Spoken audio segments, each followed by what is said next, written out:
think Twisted Fantasy is That Twisted really Fantasy was incredible. insane, bro. I think it's Thriller, Rock With You, or Off the Wall. Thriller, Off the Wall to me.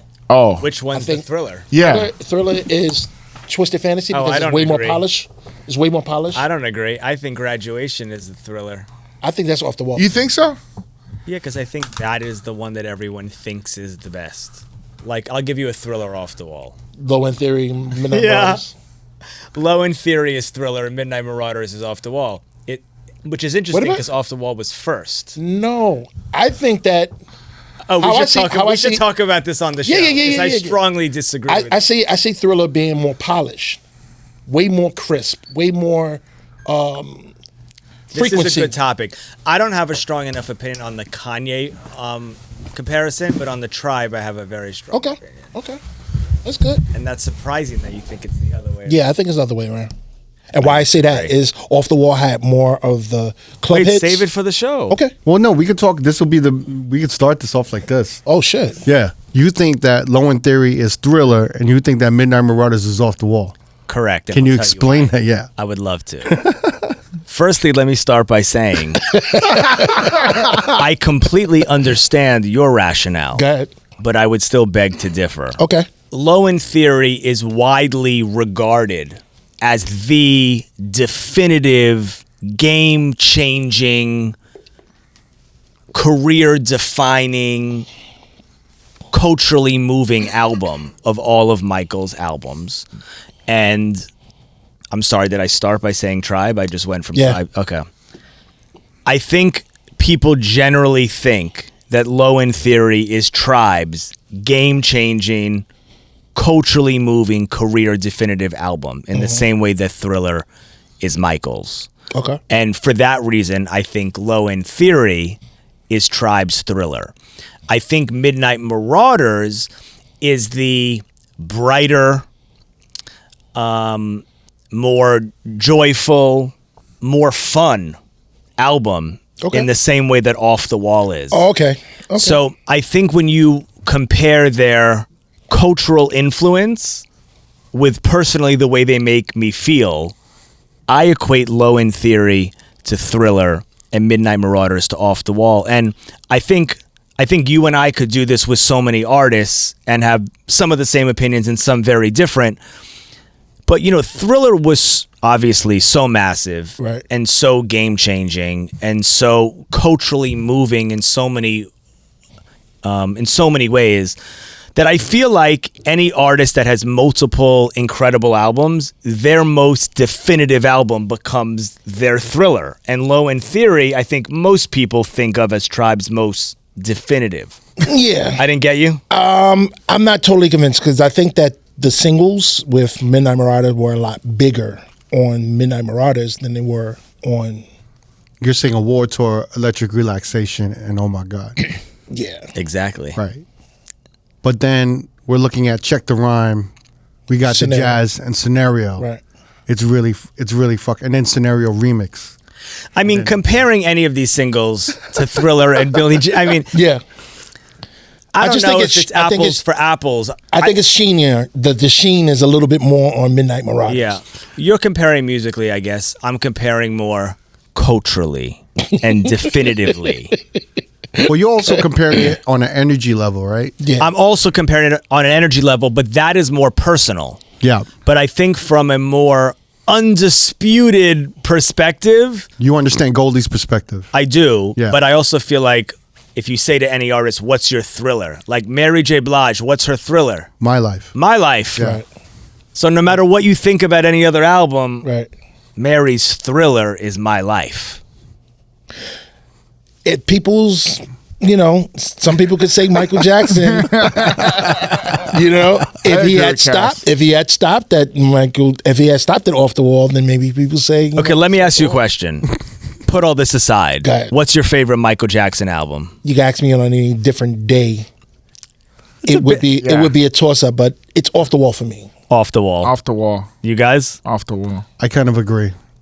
I think Off the there's a Wall. level of I think Thriller, the song itself, and there's other songs on the Thriller album that are just a little too pop for me. And I think Off the Wall to me is just like it's way more soulful. I think Thriller served its purpose. Yeah. For him to go from Off the Wall to Thriller, I think that it served its purpose. All the songs had matter, like it mattered. You know what I mean? The placement and everything. Yeah. Off the Wall is an R&B album. Yes. Thriller is not an R&B album in the way that Off the Wall I disagree. No, I think Off the Wall is a pop album as well.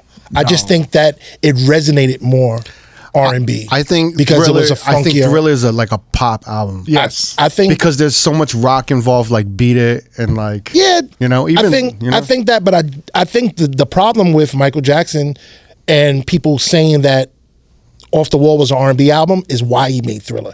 Like I have to be deliberate, 100%. You're deliberate because they're not 100% singing this right. as pop. 100% You right. know? Look, Thriller, in my opinion, is just in its own league. It's the greatest, and there's so many reasons why it's the greatest. We could have a 4-hour talk just about that. Yeah.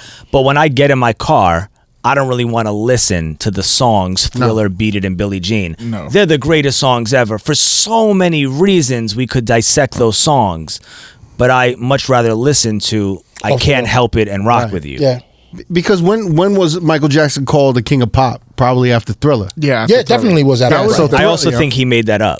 He definitely made that Of up. course he did. Right. I was gonna say, did he make that up? It sounds like it. I don't think he was coined. Yeah.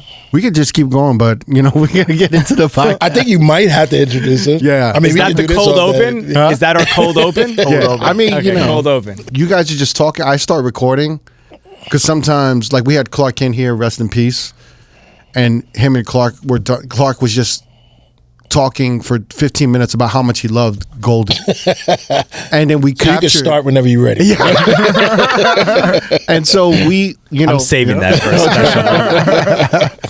No, but that was, for me, I think the conversations, like you two old friends hanging out and just shooting the shit while we're setting up, I think sometimes some of that shit is beautiful and we start with it. Okay, well, I have one more for you. I don't want to leave that topic yet. Okay. What's Nas's Thriller?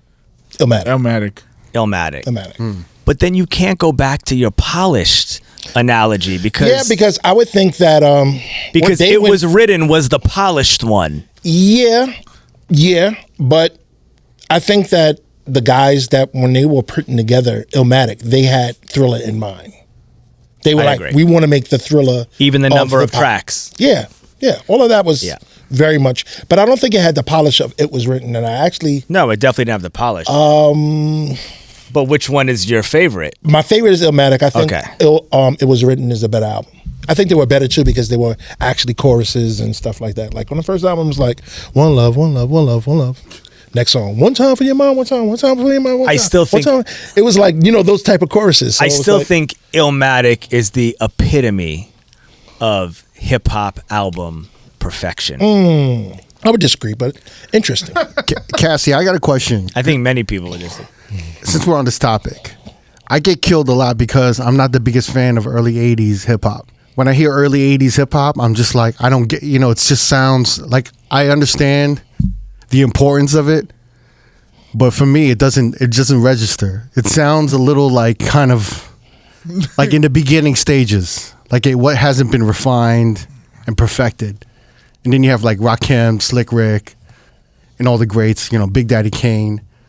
So Which is not early 80s. No. Which is when I feel like hip hop really, really started, evolving. But what era is your favorite era in hip hop? It's a difficult question for me to answer, but a person can easily define their favorite era of any genre by what era produced their favorite albums of that genre. And arguably, my 3 favorite hip-hop albums come from one very specific era. And if I spend time really digging into my favorite hip-hop music of all time, I think this might evolve and get a little broader. But if there was a gun to my head and I had to tell you my 3 favorite hip-hop albums ever, Yeah. I would say Illmatic, Midnight Marauders, and Cuban Links. So clearly I have a favorite era of hip-hop music, but that's not to say that there is not so much hip-hop of other decades and other years that is near and dear to my heart. So 93 and 96. Would you agree with Mid him? 90s. Not the choices, but What's they your were top pretty three? good. What's your top three? I wouldn't be able He to. said not the choices, but maybe the I wouldn't era. be able to say a top three. Really? I really wouldn't. It's just too vast. Really? Yeah. Hey, And by the way, yeah. I don't disagree. Yeah. There's something fun when people talk about favorites, but it's also extremely difficult and just encourages it encourages you to exclude so much much greatness. But clearly that was an era of music that was just in me. And has never left since. And they say that I read some study that like the music you love in your junior high years or your high school years is your favorite forever is a strong word, but I think that might be true for many people, that the music you loved in junior high or high school or both, That's what shapes you. kind of stays with you as your 1000%. favorite for life. I mean, I agree with your top 3 albums for hip hop. I feel like we grew Really? up, yeah, I grew up in the same era as you, and I'm a Manhattan kid. You grew up in New York. You're a Manhattan kid. I feel like those are our anthems for the city. De La Soul's not in your top 3? De La Soul De La Soul to me is a different thing. Okay. To me, I was it's about like, to say, to me, De La Soul, like when you're in love with De La Soul, it's just it's beyond. It's almost like when you think of like Academy Awards, and then you think of like cult films or like comedy cult films. I feel like De La Soul is like cult. So De La It's like- Soul is the equivalent to a Star Wars to you. Yeah, almost like that, but It's a different universe. It's a Yeah, different world. it's Yeah. it's It's like an art film to a certain degree. Yeah. it's to me it's like it's to me it's beyond anything, because it's like they're like characters. They're almost like National Slang. Lampoon's Animal House, right? That's beyond a classic, right? Right. Vacation, like Right. all of these classic, what I'm saying, Airplane, to me, like You just can't quantify. Put that it's with not The going to be. Godfather. It's not like it's not the Godfather, right, but it's right. like one of those classics. Right, It's just like, to me, De La Soul is like that. You know? Gotcha. But the interesting thing is I don't think that one's favorite albums always dictates their favorite artist. Now, don't get me wrong. Nas, Tribe, and Raekwon are 3 of my favorite artists of all time, clearly. But if you asked me who my favorite rapper was growing up, I would have said Tretch. Really? Shout out to Tretch. Now, What about Tretch was my ultimate childhood idol. Now, there were kind of 3 eras of my idols. There was the Run DMC era, which is still to this day lasting. And then Tretch, and then Nas and Q-Tip and Ray, of course. But as a kid, if I could only pick one, the one person in hip hop who I worshipped the most was Tretch. People sleep on Tretch. Tretch is Oh, impact. he's What is Was it that so- that Well, I can only tell you that when I was 9, 10, 11, 12, 13 years old, I thought he was the coolest man to ever walk planet Earth. Why is that though? What was it? The chains? You can't pinpoint. I mean, And this is OPP. it was all first 3 albums, which by the way are 3 of the greatest hip hop albums ever recorded. He's undisputably one of the greatest rappers of all time. Very underrated. Has influenced way more people than he gets credit yeah. for. He influenced Tupac, so And his influence far surpasses The his claim. style of rapping. yes. Surpasses his lyrical influence. It transcends into style and fashion and showmanship and superstardom. He was really one of the first superstars of his kind. You have to remember when Vibe magazine debuted, That which was- was he was the owned by first Quincy person. Jones. First one on the he cover. was the first person on the cover with his shirt off. There was a whole era of hip hop stardom that he created. And I think to this day, his star power is in a league of his own. on a like even like as a hip hop star and as like a sex symbol. where women were like, oh shit. For sure. Yeah. And as a fashion icon, it's interesting when hip hop artists make party records, but make great records. Sometimes they don't always go hand in hand, right? Like we think of club records, party records, smart records, great records, artistic records. Everyone has kind of their own way of describing different type of songs. And Tretch and Naughty really did it all in a very special way in those first 3 albums. And that first album, I agree. He had a lot of anthems, incredible records beyond the singles. Right. I always wondered why Ghetto Bastard wasn't a bigger record. It was though. At the time, but it didn't. It was coming off of OPP. Well, you can't compare it to OPP. OPP. And It was Uptown such a Anthem phenomenon. had its own. I don't know. It was such a phenomenon, explosion. bro. I know. OPP was insane, but when you heard it, when you listened to the album, you were like, "Yo, Ghetto Bastard is the shit." That's the shit off the album. I would have to agree, but he also had the Lucy's, the Uptown Anthem, and it's on. He had a lot of joints, bro. But go pull up Naughty's first album and listen to Pin the Tail on the Donkey and Let the Hose Go. And you will hear some of the greatest rapping Eminem gives it up to him crazily. that you've ever heard. Eminem gives Tretch incredible props. Incredible, yeah. As always. Yeah. Have you ever met Tretch? I know Tretch very well. So What was your first encounter with Tretch? Well, Tretch was a childhood idol, and I was a bit of a naughty by nature stalker. Oh my God. So Did you have the bed sheets and? I had everything: the boxers, the boxers, the hoodies. So you know how there's kids that have pictures with their favorite baseball player because they went to a game when they were 10, 11, or 12 years old. Yeah. I was never into sports, so naughty by nature was my Yankees. Wow.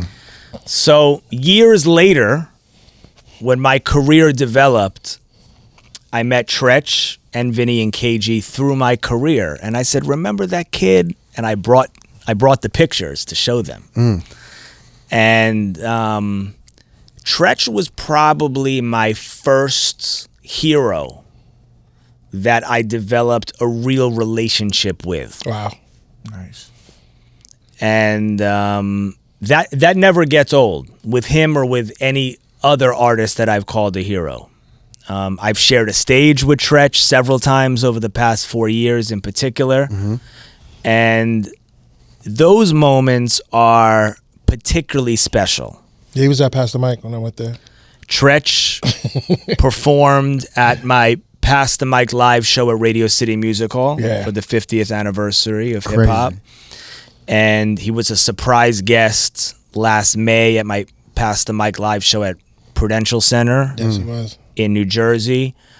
And there's this video. I actually haven't put this video out. I have a 20-minute behind the scenes recap mini doc video of Pass the Mic live at Radio City Music Hall, which was undisputably the greatest night of my life. Great. All right, you know what? We got to start this episode. Yeah.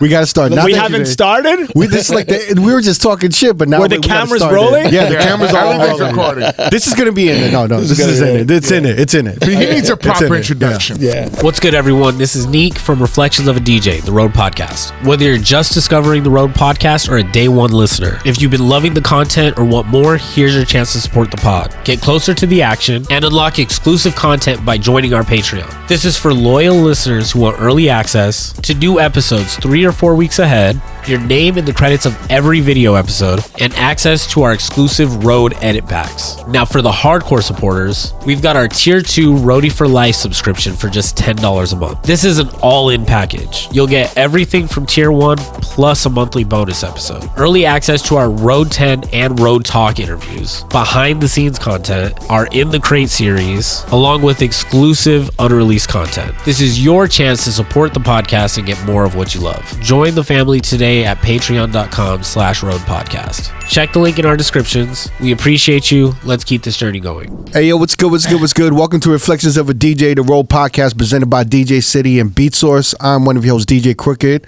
We have Jamie the Great here. Yeah. We have Brooklyn's beloved DJ Goldfinger in the What's up, building. world? What's up? Big shout out to our boy DJ Never. Rest in peace, DJ Never Never. forever. Never Yes, sir. forever.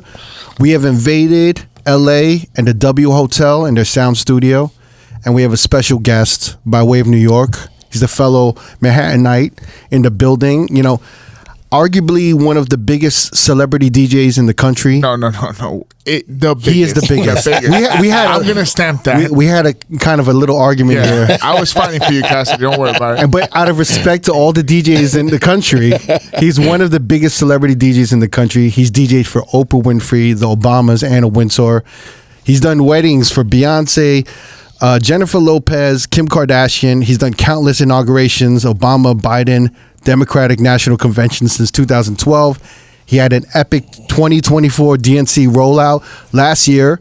He's the creator and the mastermind behind the Pass the Mic series and live tour. Talk about it. You know, he just had an epic, amazing Pass the Mic show at ABC's New Year's Rockin' Eve 2025 with Fat Joe, Ja Rule, Dougie Fresh, and Slick Rick. He's a DJ. He's a producer. I definitely want to talk about this as him as a producer, a showman, an incredible musical curator. We have New York's finest DJ Cassidy in the building. What's good? Yeah. Wow. And you forgot best dress. Best dress. Best dress. Swaggiest of all DJs. I don't really have words for that introduction. other than man. Thank you. I'm truly honored by your words. I feel man. very, very not worthy, but thank you guys for having me. Truly an honor to sit with not only my fellow DJs, but my fellow DJs whom I hold on a pedestal and whom I admire. And this is so amazing what you guys are doing. And it's funny that we're New Yorkers, but we're doing this in LA. True. Yeah. And I'm just honored to be here. Nah, it's a pleasure. You've been on our bucket list for a long time. Thank you so much. I'm glad Honor we can is all finally. mine. You know, thanks to Goldfinger for coordinating. Where did you guys meet? Where did you meet Goldfinger, Cassidy? Where did you meet me? I wonder if we have the same story. You first. We No, don't have you the- first. no, we don't have the same No, story. I want yours first, please. I'm your guest. Well, actually, I met Cassidy. Well, I didn't meet Cassidy. I heard about Cassidy. His reputation was like, I got to go check this guy out. What year is this now? This had to be 2000. 2000. I think it's 2000, at latest 2001, but it's somewhere in between there. 2000. And then we had the honor of working with each other for the first time at Tao. We did the MTV Awards after party. Wow. But where did we meet first? Because I remember that party specifically. I could talk about that party. We met. We met there. So we met there. We met there. Okay. Why, you have a different story. Cassidy has a different story. Well, that's the story I remember. But had you told me we met a few weeks or months prior at Envy when you were doing Wednesday nights, I would not have argued that. No, I think that was after. Okay, let me just set the stage. Yeah. Okay. So in 2020, in 2000, I got my 2s and 0s wrong. In the year 2000, I was just really coming up in the New York club circuit. I was a year or so in. 99 is when I really got my feet wet in the real deal nightclubs of New York City. I had been doing it all through high school, but 99 was when I really started to come out of my shell. And I had heard of every DJ, club DJ, radio DJ, mixtape DJ, but I hadn't really heard too many of the DJs that I had heard about and looked up to from afar in person, because I wasn't really going out to clubs unless I DJ'd them. There was no way of getting in. I looked far too young to get in. So my way of getting into clubs at the time that I had no right to be in was I would take all the records out of a crate. But when I say crate, I mean a case, a metal case. You guys know what I'm talking about, not a milk crate. I would take all the records out of one case, and I would go to a club with an empty case so that it was light, so I'd be able to carry it, and I'd go to the front and pretend that I was DJing, opening or closing. And if they saw that metal case, you remember how it was, Right, they right, just let you in. right. They're not thinking anyone is showing up with that case For fun. That doesn't supposed to for be. fun. Right. Okay. Is this real? Yeah, that's real. Wow. So I would go to clubs to research. So I would get home at 4:35 in the morning, and my mom would hear the door, And she would call me into a room and she would say, half sleeping, "Where were you?" And I would say the name of a club. And she would say, "Who were you with?" Wow. And I would say, "I was alone." And she would say, "What were you doing?" And I would say, "Studying." And Goldfinger was one of those DJs in my early days who I went out to study. I did not know that. I did not know that. Wow. And I would go into the bathroom of the club and call my home answering machine with my flip phone. Jesus Christ. And I would scream songs into the answering machine that I needed to get. Wow. That's amazing. That's crazy. I didn't think of just taking a notepad and a pen, or maybe I did, and I thought that would have looked crazy, standing in the corner of a club, taking notes. So I went into a bathroom. Ashford and Simpson, solid as a rock. Right, Like that. right. But that's exactly what I did. Oh, There was wow. obviously no Shazam. Yeah. There was no memo pads on the phone. So I called my answering machine, and if I didn't catch the title of the song, I would sing it or hum it. The lyrics. And then the next day, I would call everyone I knew, older friends, older people. I was already in the club world, so maybe a promoter friend, and I would sing the song and I would figure out what it was, and then I would go record shopping. I had no idea. So you would go to Envy often and just listen to him. So Envy was one of those clubs that I came to study, but simultaneously, I was working my way up to get a shot at playing at Envy and clubs like Envy, like Cheetah. Envy and Cheetah were two of the hottest clubs in New York City, arguably the hottest. And Wednesday nights at Envy were on fire. And that was Goldie's night. Damn. He was the king of that club. I mean, Cassidy, you were pretty young. You're walking through Envy and Cheetah with an empty case. I was walking through Envy and Cheetah with an empty case, and a year later, I was walking through Envy and Cheetah with 7 or 8 crates at 4:30 in the morning on the way out. All right. Damn, I'm surprised no one ever fucked with you or anything. I mean, we used to leave. I'm sure you can. I'm sure you can vividly visualize everything I'm about to say, but.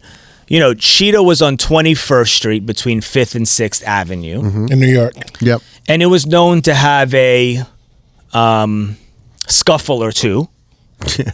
And so the lights would come on at 4 o'clock and you would hear about a scuffle that had taken place, but I had been in the booth since 9:45. I would play from 10 to 4.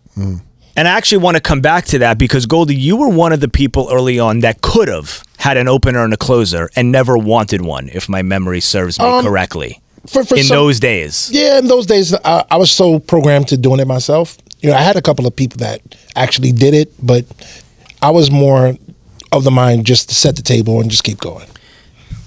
And I think he's being a little humble. I think that he was the Energizer Bunny in those days. And a lot of people of his stature would have insisted on going on at 12:30 or 1 in the morning and getting off at 3 or 3:30. And I vividly remember making note of, and this might have not been every time, as he says, but I particularly remember him wanting to, choosing to, playing the whole night. He took pride in the musical journey. I totally do.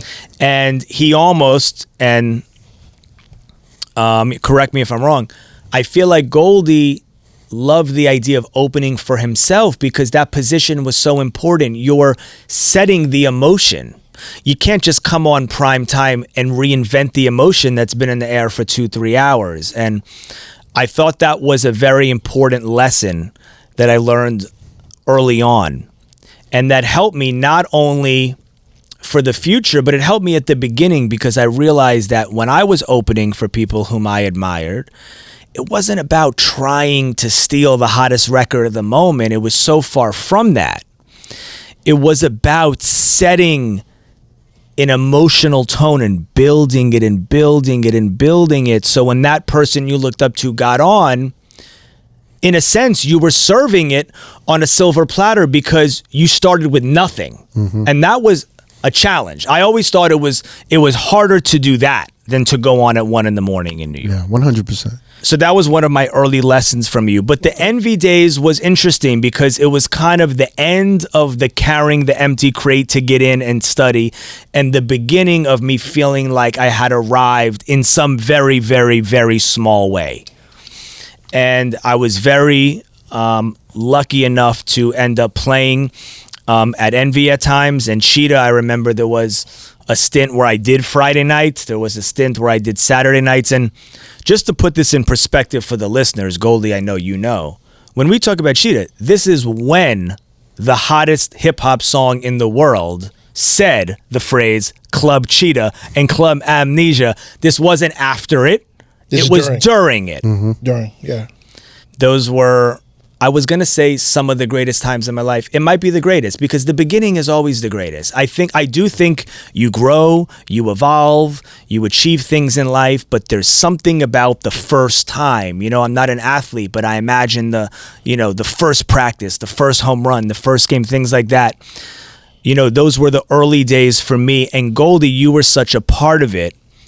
And I wanted to be in your world. And you were always so gracious to me from that very first time we met at Tao. Yeah. In, I believe, 2001. Why are you turning pink, bro? Yeah, so It's funny because whenever we talk about you, he really refers to you as like a younger brother. Yeah. You know? So just to put this in perspective, Goldie DJ'd at my 21st birthday.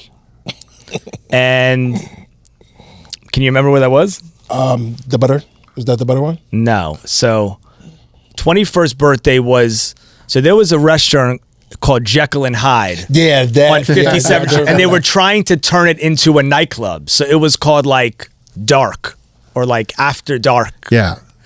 This is the era when they would have restaurants open and then transform the restaurants into nightclubs. Yeah. Right. Call it another club. Call it give it another name. Right. So Jekyll and Hyde was this very like Hard Rock Cafe, Planet Hollywood thematic restaurant. Yeah. And somehow they allowed me in their year of trying to turn it into a club. And I was a very young DJ. I mean, very young, turning 21. And they gave me this place. And that was the first of 10 years of birthday parties that I threw in New York from age 20 to 30. You have the most legendary birthday parties. Like, we were just talking.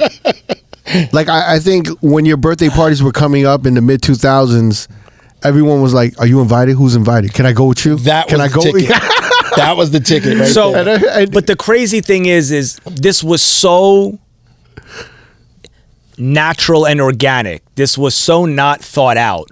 By the mid-20s, it was very thought out. It was thought out a year in advance. But on that 21st, I don't remember what inspired me to do it. But I was 20 years old, and I felt like I had a little heat, and I was trying to be Goldfinger. I was trying to be Funkmaster Flex. I was trying to be Stretch Armstrong. I was trying to be Mark Ronson. All these DJs that I knew of who were absolutely killing the party circuit in New York City. And I wanted a piece of that pie, and something inspired me to throw a birthday party that I had really no right throwing. I had no right throwing a party that would be a hot party with a guest list. And the 21st was my first attempt, and Goldfinger was the DJ, and Frank Juga was the MC. Frank Juga, rest in peace. Now, did you meet Frank before you met me? Because you No, said I you was going think to I Envy. met you guys at the same time. It might have been the same night or give or take a month. But Okay. it was all happening around that time. And so I remember coming into Tao, and I was like, I had heard about Cassidy before I met him. Then I went to Cheetah and kind of did the, let me just stay over here and just. Oh, so I didn't see know what this that. is He about. was So checking me out. So I checked him out because I just want to know what the hubbub is about. You know what I mean? I think we all kind of went into the club to check you out at some point because the city was bubbling. The city was bubbling off of one party. It was one party. They said you was at Cheetah.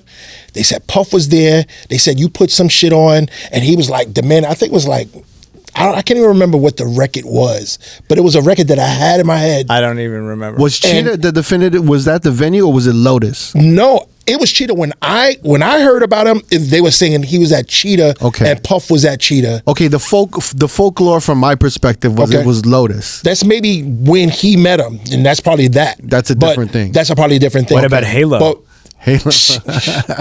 hey, Halo was my career defining. Really? Yeah. So you might have done a Cheetah on a Monday because Monday was hot.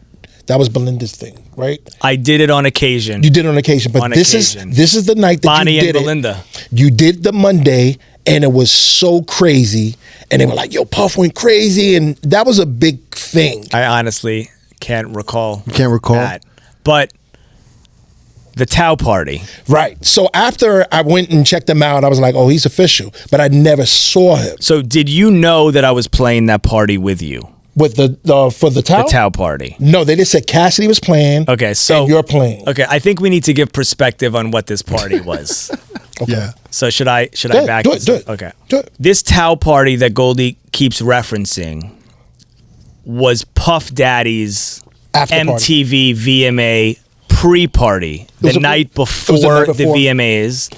Also a celebration of the album release of The Saga Continues. The MTV Awards were the first week of September, like back to school week, always. In early August, I was playing a whack night at Lotus. So you mentioned Lotus. Lotus was the first nightclub in the meatpacking district of New York City. 14th Street. Yeah. So for those who don't know, before Lotus, and now it's, a restaurant nightlife epicenter, this neighborhood was the meatpacking district, right? And it was literally big cow ribs hanging in these parking garages, right? It was like South Street Seaport is to fish. This was like slaughterhouses and all. Right, slaughterhouse. Yeah. These club entrepreneurs, David Rabin and Jeffrey Ja, they opened this place, Lotus, and it's the hottest club in New York, and it's in the middle of nothing. Yeah. And I'm skipping a long story to get to this story, but I managed to get a night at Lotus. So Lotus was 2 floors, so they put me in the basement where no one went on a night when no one went. So I'm playing late one night, about 3 a.m, and I'm playing the soul classics of the 1970s and 80s, which went on to become my signature in many senses. It's your favorite. It is my favorite music. And out of the corner of the room comes Puffy. Now, putting aside the current events, at that moment, Puffy was the king of New York and the king of all parties. Very much so. And I had never been in a room with him. Certainly not in a room with him behind the turntables. And as I said, it was an empty whack night at this hot club. In the downstairs room, no one ever went until years later. And he starts dancing on the middle of the dance floor, and whatever I'm doing seems to be working. And we kept it going till about 5 a.m. And on the way out, he gave me his number and said to call him the next day. On a napkin. Yep. Wrote it down. Yep, he wrote it down on a napkin. I don't know how you know that. I must have said it somewhere. No, I mean, And, it was definitely in your bio, but there's been all this folklore about how you came up and how you connected with Puffy. Yeah. Yeah. So I still have the napkin. And Oh, wow. Do you? That's sick. That's I crazy. went to class the next day at NYU, and I was very nervous to call, and finally got the balls to call, and it went straight to voicemail. And I left a message, most inarticulate voicemail I've ever left. And I thought that was it. I would never get a call back, but maybe, we would cross paths again. And I got a call back from an assistant to say, please call the office back. And I went home and I locked myself in my bedroom, told my mom to leave me alone, that I'm making this call. And I called back the office and I said my name. And before I could finish, he picked up. And he said to me, how old are you? And I said, 19, I think. And he said, how do you know how to play that music like that? And I said, like what? And he said, like you lived it. And I didn't know what that meant at the time. and it was probably one of the greatest musical compliments that I've ever been given. And a month later or so, I was asked to play his album release VMA party at Tao, which was this new hot restaurant just open on 58th Street. Now, here's the naivete of a young DJ Cassidy. I had no idea there was going to be another DJ. I walked in the front door with my crates at 9 o'clock thinking the whole party was mine. Sheesh. I just didn't know. I had no frame of reference. I didn't know there were multiple DJs. I didn't know to ask. I didn't know to say, what time am I playing? So I walked in that booth, and remember how annoyingly placed that booth was? There was like a ladder. Like a ladder. There was a ladder. Overlooking the whole thing. So to get into these booths, you had to have like a sideman, you know, crate carrier, who would pass you the crates up the ladder. One of you had to lift and one of you had to pull them. You couldn't just walk up the ladder with the crates. So I got there before you. Do you remember this so far? Remember. Okay, because I can envision every moment. And How many crates did you have? I would bring 6 to 8. 6 to 8. How many would you bring? I had like 4 or 5. Really? I thought you brought more. No, because I would have the Big Bertha. The Big Bertha. Oh, the Big Bertha. The Big Bertha. I didn't have the big. Yeah. I had the little. I had the little single Louis. So I get up there. I'm there first. I've never told this story. I'm trying to envision it. Maybe you weren't so gracious the first time I met you. Hold on. Oh no. No. But hold on. Well, here's the thing, though. Like, if multiple DJs are coming in to DJ with record crates, and there's a DJ who's like occupying all Who's the already space, laid it out, there's going to be something, right? It's like occupying all the space for the crates. It's almost like a fuck you. There's no space for you here. And I was the new kid on the block, and I didn't realize that you were coming. I'd never met Cassidy, so I didn't have anything against him. I never met him. Did you think I was opening up? No, I didn't know you were going to be there. Right, so we both didn't know. No one told Right, either one of us. right. So I get there first, and I lay out my crates beautifully. Okay, wait. So not only are the bottom of the crates that hold the records beautifully laid out, but I have the empty tops laid out in case I need some extra organizational space. That boy was ready for a night. I had 2 mixtapes that I never put out. I made them for the sake of opening for myself. So one was like a classic Quiet Storm soul, like Between the Sheets, Close the Door, songs like that. And one was like a neo soul. Okay. Like a D'Angelo record and Erykah Badu record. So I would play these to open for myself if no one was, at the party. So I had one of those going. The whole thing was mine, and then Goldfinger walks in, and I know who Goldfinger is. So I quickly changed gears. I don't know if you recall it like this, and I don't recall word for word, but I quickly told myself, you've misinterpreted the situation. You're probably now just playing for an hour or two before he goes on. Move your stuff over and be gracious. And I changed my whole MO. I don't remember any of that. I think you were surprised to see me. And by the way, I understand why. I was surprised to see you because I had to carry those crates up, and I was pissed at that. I was like, why the hell If they you have saw a ladder, so many things went through your mind, like, why did they construct this? I'm like, why did they have us up there? First off, and I was pissed at that. So now I'm thinking, all right, I got this going on, and now, oh shit, there's already music playing? Like, what's going on? Right. So I'm finding out what's going on, and I got Jessica's assistant, because Jessica was on that party as well. Jessica Rosenblum. Yes. And she said, oh, Puff got Cassidy to play with you tonight. I was like, Cassidy? Who? So And I'm like, you didn't know of him, or you had heard of him? I heard of him, Right. but I was like, this is the VMAs. Like, I'm supposed to be doing. Well, let me part. tell you something. When he says heard of, I honestly think that's flattering and an overstatement. No, I it's mean, really. I had. Trust me, I was aware. I do homework. Yeah, I definitely do. So the punchline is, I slid over. I played the beginning. I think you played the majority. I went on one more time. I went on, and I don't remember if you were like, want to get on, or if I walked by Puff and he was like, yo, get on. But I went on one more time. Yeah. And this was the beginning of the next chapter of my life. And that night was important for many reasons, and it started our 23 year and counting relationship and friendship. Yeah. And from what I remember, we quickly became friends. Whatever energy was in that booth in the first 30 minutes quickly disintegrated.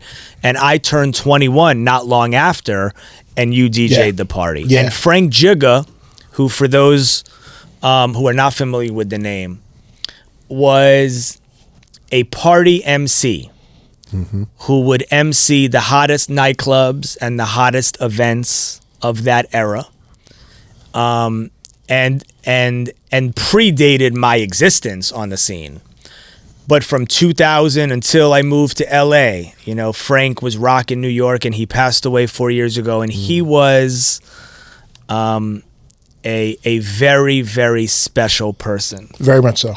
And was a very became a very close friend of mine and of yours, and was just the sweetest man. And I learned so much of what I do on the mic from him and many, many others. But there was an era where he and I did many parties together, and you and him did many parties together. Was he at Envy with you on Wednesdays? Of course he was. And he was at that first party at Tao, and my 21st birthday, he emceed and Goldfinger DJ'd, and I thought I had motherfucking arrived. Goldfinger. Yes. At that night at Tao, your first time meeting Cassidy. I thought he was good. Yeah, I was gonna ask, what was your impression? I thought he was good. I thought he was like still a little wet. You know what I mean? Pause. Hey, Jesus Pause. Christ. Sorry about that. I was like, okay. I see where he's going with it. The classics, I was like, yeah, he's gonna need some, seasoning with that. Really? Yeah, yeah. It was a moment in a party where it was like, oh jeez.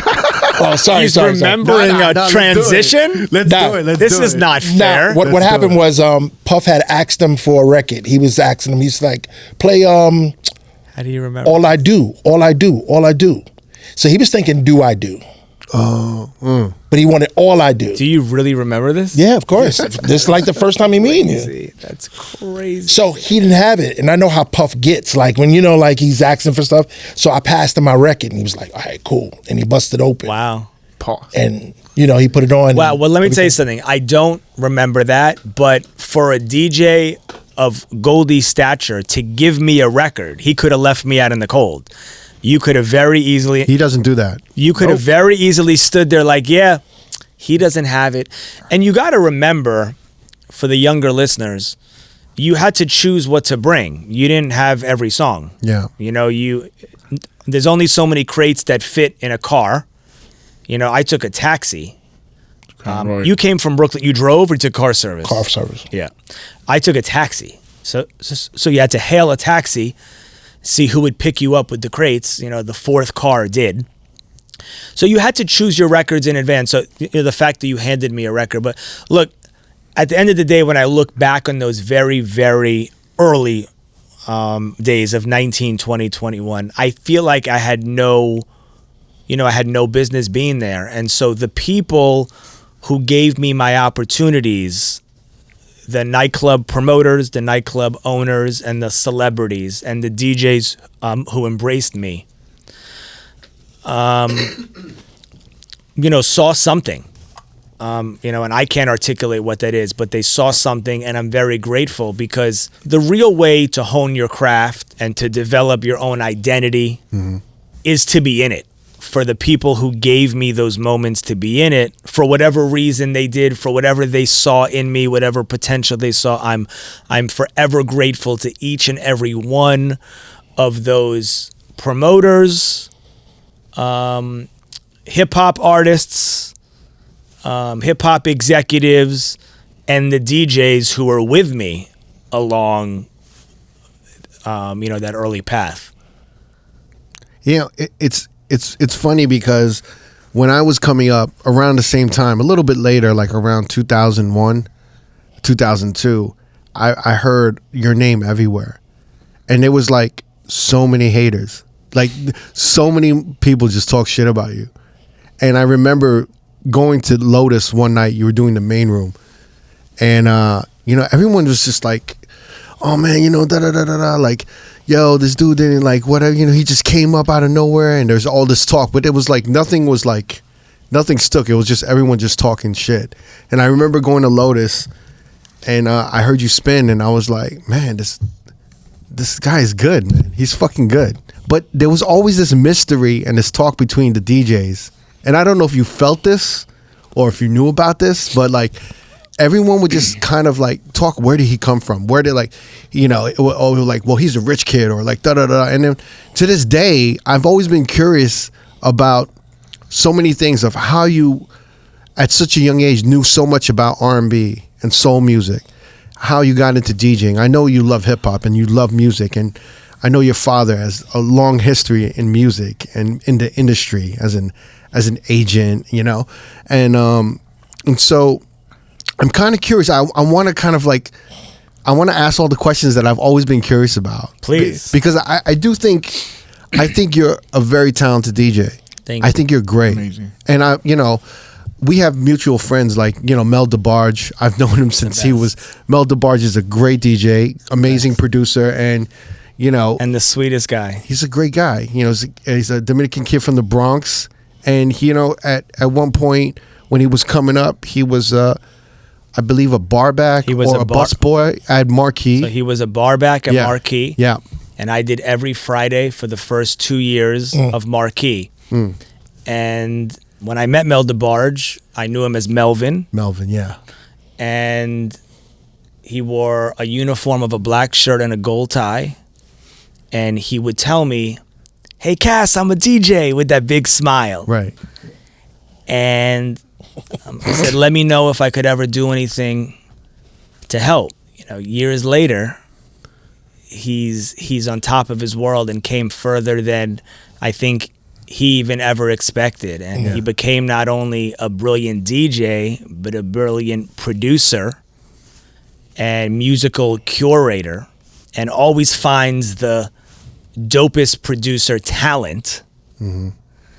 And I remember one early night of that Marquee era. I had to take off to play Beyonce's birthday on the roof of the Soho Grand. And I asked Mel to fill in. So Mel's filling in at Marquee, but here goes the punchline. I had the music too loud on the roof of the Soho Grand. I've been known to push the boundaries. And, New York City's not having it with the volume. So cops came, shut down Beyonce's birthday on the roof of the Soho Grand. Best of Both Worlds 2 album had just come out. What was that single? Blue Chips? Yeah, Blue Chips. Oh, yeah. So that was the year, if you want to look it up. And so they're like, "Where should we go?" So I say, "Let's go to Marquee. That's my night. It's the hot night." So I text Mel and say, "We're all on our way." And we go to Marquee, and Mel rocks that night with Jay, Beyonce, in a room full of hip-hop superstars. And he tells this story way better. Wow. Because that was one of his first nights in a room with people of that nature. And I can picture that like it was yesterday. You already know, Crooked, I was in the room, man. Exactly. Bay and fucking Jay, it was crazy. Crazy. Don't be a hater. Exact. Word for word. That's funny. I have a funny story. So I remember I was doing Quell. I used to DJ at Quell. I was like doing every... What street was that on? 27. It was right off of Marquee, right? 27. Yeah. Where between where later Home would be and everything, right? Yeah, Home and Guest House. Yeah. And then Kane was maybe down the block, right? Yeah. So I used to do Kane and I used to do Quo. And I remember he was starting to come up DJing and he got fired from Marquee. And I remember you were helping him with DJI and you were giving him certain events, probably like at, Macy's or during Fashion Week, there would be so many events and be like, "Yo, Melvin, do this joint, do this party." And I remember Serato was starting to emerge and everyone was like using Serato and he was still with records and he's like, "Yo, Crook," I remember he's like, "Yo, I have to make a mixtape for he's like, yo, Crow, I have to make a mixtape for The impression is so dead on. yo, B, I have to make a mixtape for Cassidy and this like fashion show. They want me to do this fashion. Don't be a hater. And I was like, Oh, wow. So I helped him make a mixtape, and I'm like, yo, how much are you getting for this event? And he's like, oh, it's like $5,000. I'm like, for a mixtape? So I was like, oh shit, like this motherfucker's doing like, he's getting money for these events. And then he was like, yo, I want to go to Serato, like give me your library. And I was like, come on, man, like you got to pay your dues. Like you got to, just like, keep doing the records, man. Like pay your dues. Like do like 6 more months and I'll give you my library. And then like I saw him maybe like 2 weeks later. And then he was on Serato. And I was like, yo, where'd you get the library? He's like, I asked Cassidy. He just gave it to me that day. I don't even remember that. But let me tell you something. Damn, crooked. I can't imagine me doing that. But let me tell you what he did for me. Yeah. So when I met Mel, I was still living with my mother. So I didn't move out of my mom's house, my childhood house, until I was 23. And when I moved to my own apartment, I didn't bring vinyl. That's a different story. The vinyl was always at my dad's house, so it was never at my mom's. It stayed with my dad's until he moved, then it went to storage. It never came with me. But I had developed, by the time I moved out of my mother's, I had developed a massive CD collection because Apple laptops, iTunes, CDJs was all starting. Yeah. And so we were buying everything on CD. If I recall, Goldie was a heavy CD collector, and I actually want to get back to that and show how Goldie has been such a huge asset with the CDs for me over the past 4 years. So I brought my whole CD collection to my new apartment because importing music was new. Duplicating the vinyl collection, iTunes playlist, burning CDs to DJ on CDJs or Serato. So I moved to this new apartment. And I buy these industrial drawers to hold CDs, like solid 1,000-pound drawers you would see in a store. You pull them out. And I asked Mel, could you come over and help me alphabetize them? And I can envision us with no couch and no bed, spending almost 24 hours falling asleep on the wood floor, and he alphabetized every CD with me. So he's not only became a superstar DJ, but was always a superstar of a person. Yeah, you definitely looked out for Mel and a lot of people. But I feel like a lot of people, definitely looked out for you. So you like kind of carried the torch and paid it forward for a lot of people as well, right? For sure. I mean, I don't even know that I ever thought about it that way, but anyone that I ever connected with, anyone that I could ever help open a door with, I would like to think I have and always will continue to. What got you to start DJing? I know, like in your bio, and all the other interviews, you loved hip hop. You've always been a hip hop kid.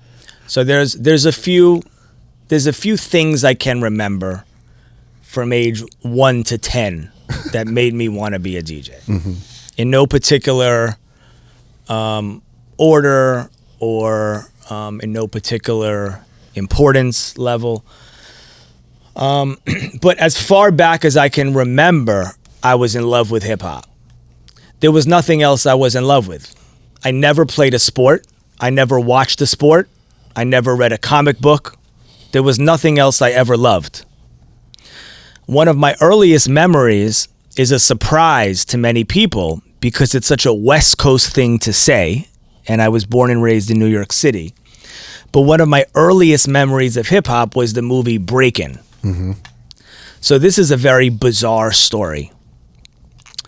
And some people have said that I've made it up because I've told it so many times and there's no way I could remember when I was 3 years old. But my grandmother, who died 2 years ago at age 95, was a Holocaust survivor, lived not far from my mother's mother, and was a very, very special grandmother. Took a very active role in my life, and when my career started, kept every press clipping in a photo album, knew every rapper's name and rap song. She just wanted to be in my life. and active and did what every parent and grandparent should do, and she was the greatest. And she would take me for walks in the park, and I can picture when we'd get back to her apartment, she would leave me in the stroller napping instead of picking me up and putting me on a bed. I was 3-4 years old. And I remember one day I woke up in the stroller and the movie Breakin' was on TV. Now you got to remember, there's probably only 3-4 years after it came out. It's not like we think of that movie now. So something happened. I don't know if she saw me watching or if she just thought I would like it or knew I was like a musical child and like music, or maybe I said like, Mama, I love this, or like, I don't know. But she recorded it on VHS.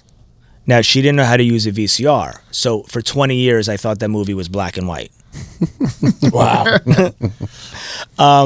Somehow she recorded Breakin' 2, Electric Boogaloo, in color. But Breakin', I only saw in black and white for the first 20 Wow. years.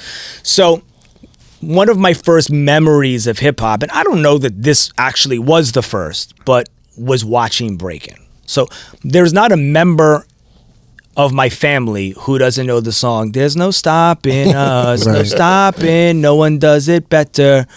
I mean, my sister could rap, hey, Special K, won't you come this way? We're going to take you to a place where we all stay. We're going to take you to a place where we all go. And we call this place the Miracle. That's Breakin' 2 Electric Boogaloo. But my sister would know it because it's all I played in the house. Wow. And the vinyl for those two soundtracks was not at my house or my dad's house, but at my grandmother's house. I don't know why. And I don't think she knew why before she died. I've told this story so many times with the stroller. Who knows, if it's even real. But the VHSs were at my grandmother's house. The records were at my grandmother's house. The VHSs moved to my mom's house at some point. And Breakin' was my first memory of loving hip hop. My second memory of loving hip hop was Run DMC. And this was the era of Run DMC. 85, 86, 87, 88. They were Superheroes. Superheroes. Yeah. I say this, I've said this in every interview, so, it's not an original thing to say from me at this point, but, they were my Superman and my Michael Jordan. And they were larger than life. And to this day, if an alien were to come from outer space and say, what is hip hop? I would show them a picture of Run DMC. Even after all the fashion evolution and everything, if I could only show one picture, I would still show Run DMC. And if an alien said, what is hip hop? And I could only play one song, I would still only play Sucker MCs. Because to me, it just defines hip hop. If you can only have 3 minutes with an alien.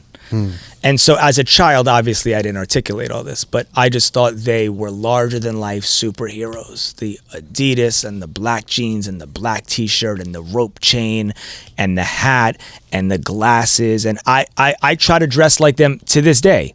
To this day, Run DMC and Michael Jackson are my greatest fashion influences. It's why I wear a fedora. It's the white sneakers, it's the black leather pants, it's the short pants is Michael, it's the jewelry is Run DMC, the glasses is Run DMC. Every single thing I wear is Run DMC and Michael Jackson. Not exactly, but a derivative of. Yeah. And so Run DMC were my superheroes. And then when I was 10 years old, the movie Juice came out. And how could you not want to be a DJ after seeing the movie Juice? Yeah, we've got that answer for I'm sure. a lot of people. And I don't think any of these sources of inspiration are unique. This is why people fall in love with hip hop, and we share the sources of inspiration. And the year Juice came out is the year I asked my parents for 2 turntables. And you were only like what, 10? I was 10. Wow. Yeah. And so were you always buying records or were you buying CDs, tapes? No, it was always vinyl. Vinyl. It was always vinyl. The vinyl that came with the turntables. Mm-hmm. So you can tell the year. I got 3 pieces of vinyl for the 10th birthday. House of Pain, Jump Around, Crisscross Jump, and Nice and Smooth, Sometimes I Rhyme Slow, Hip Hop Junkies. 91. And those were my first 3 records. Didn't understand why you'd have a double. That took me a minute to understand why you wanted or needed a second of the same record. And so yeah, vinyl shopping, you know, And- every weekend. That was, you know, all, you know, any birthday I just wanted, you know, new headphones or vinyl. I mean, that's really all I did outside of school. That was my hobby. That was my life. And you just like self-taught yourself how to DJ? Yeah, I mean, there was no schools then. I mean, Right. This was Well, you This did, was like you came up with somebody and then, no. So This you was self-taught. This was 1991, 92. But you know, when you say self-taught now, right? Yeah. Everyone wants to pat you on the back. This was not a thing. There was nowhere to go. Now, if you say self-taught, I bought vinyl and turntables and needles and I taught myself, it's like, you know, applause. We're all so proud of that person. But that wasn't the case. Mm-hmm. So you just, you know, futzed around until you figured out what your hand was doing. You had the simplest mixer known to man. I mean, it had 2 volume controls and a crossfader. There was nothing to do there. But how to make the sounds, you know, how to repeat a word. I always wanted to repeat a word. So 2 of those records were Jump Around and Jump. So I wanted to go jump, but like I didn't understand like how to move the fader. And then, you know, it takes a second for a child to figure that out. And then eventually you figure it out. And then so when did you start like kind of building or learning like this deep crate for R&B and soul music? So that came from hip hop. So hip hop was my first love. The soul music of the 70s and 80s was not. Now that doesn't mean I didn't grow up listening to Michael Jackson and Bobby Brown. Mm-hmm. But I was not listening to Stevie Wonder, Luther Vandross, Shaka Khan, and Frankie Beverly. That came later. So oddly, in my early years, hip hop made me the most close-minded person on earth, because I thought that to fully embrace hip-hop, to be accepted by hip-hop, and to be real, you had to hate everything else. Makes sense. It was the like Keep It Real era around that time? And just like the phrase rock and roll and guitars, it felt so anti-hip-hop. But and you know, I couldn't have been further from reality. Yeah. And hip hop brought me backwards. So enter in my next phase of idols, which one might guess because they're not consecutive in order. But then I discovered Grandmaster Flash, Kool Herc, and Africa Bambaataa. They were not my first idols. The idolization didn't go in chronological order. You know, they didn't have records, really. You know, they did in terms of Grandmaster Flash and the Furious Five. But Grandmaster Flash, Kool Herc, and Africa Bambaataa, Planet Rock, of course. But those weren't the records that were in my world, like Run DMC and later, you know, Naughty by Nature, as we discussed earlier. Their records came before me. And so I discovered them after. Mm-hmm. And we talk about superheroes. That was a whole different level of superhero. The outfit. I mean, they didn't even look like anyone was dressing. You know, that was the whole transition to Run DMC, was dressed like we dress on the street. Flash, Herc, and Bambaataa literally were dressing like R&B stars, but it looked like superheroes to me. Mm-hmm. And so as a preteen, I'm now discovering the forefathers of hip hop. And I mean, you know, I'm guessing everyone, you know, listening knows this story, but they, you know, invented hip hop through other kinds of music. And once I discovered that, my whole mind opened up. And then I wanted to learn everything. And then I wanted to be an encyclopedia. Then I wanted to be the kid that could play all music. And then I realized how much hip hop was founded on other genres of music, and it not only went from Flash, Herc, and Bambaataa, but then it made me go back to Run DMC and be like, how much of this is rock? Mm-hmm. You know, I didn't even realize that listening to all those rock guitars on Rockbox, King of Rock. I wasn't even thinking that. So, you know, my mind just started to open up, And through that process, throughout junior high and high school, and through studying hip-hop DJs of the moment, as I evolved, the people I mentioned before, Goldie and Flex and SNS and Clark Kent and Kid Capri, what I realized once I was growing up a little was hip-hop DJs were playing so much more than hip-hop. And when you're 10, you don't realize that, or at least I didn't. So once I start to study them, now I'm DJing some parties, some underage high school parties, but I'm getting a little more exposure. I go to a party here and there. I hear a real DJ. I'm learning there's a world beyond hip hop music that is hip hop. And so there's a point in your life where you realize that Before I Let Go and Outstanding are just as hip hop as the hip hop records you were playing. And then my life changed. And that music became largely responsible for the next chapter of my life and is largely responsible for everything I'm doing today. Wow. You're DJing from 10 through junior high to high school. What led to you start, like, how did you get a foot into, like, doing bars or clubs or lounges at, like, 18? You know? Just honestly, I seized every opportunity. So no opportunity was beneath me. Yeah. What were the first opportunities? Oh, just, school talent show, school carnival, homecoming party, someone's prom. And then, New York City kids throwing, back then there were a lot more, I think, underage nightclubs going on than there are now. Totally was. I don't know how the evolution, stopped. I don't know where exactly it is now. But there was a lot of underage clubs for underage people, and I started DJing them. And at a certain point, you just know when you've kind of like stepped over a line of like corny high school parties to something a little realer. And that happened naturally. It just happened. I DJ'd every possible time I could. I didn't care if I was getting paid or I did it for free, and I carried my crates myself, and you just keep going and going. And I have to say, growing up in New York is an amazing opportunity in and of itself, because I could have told you my whole story of everything I loved and inspired by, and if I was growing up in Kentucky, the story might not have played out the same way. Right. And so this was also a special time of New York, especially in hip hop, right, Goldie? Because so much of the hot hip hop of the moment, if not all, well, not all, but so much of the hot hip hop music was from New York artists. And that energy was in the air, wasn't it? Very much so. It was in the air.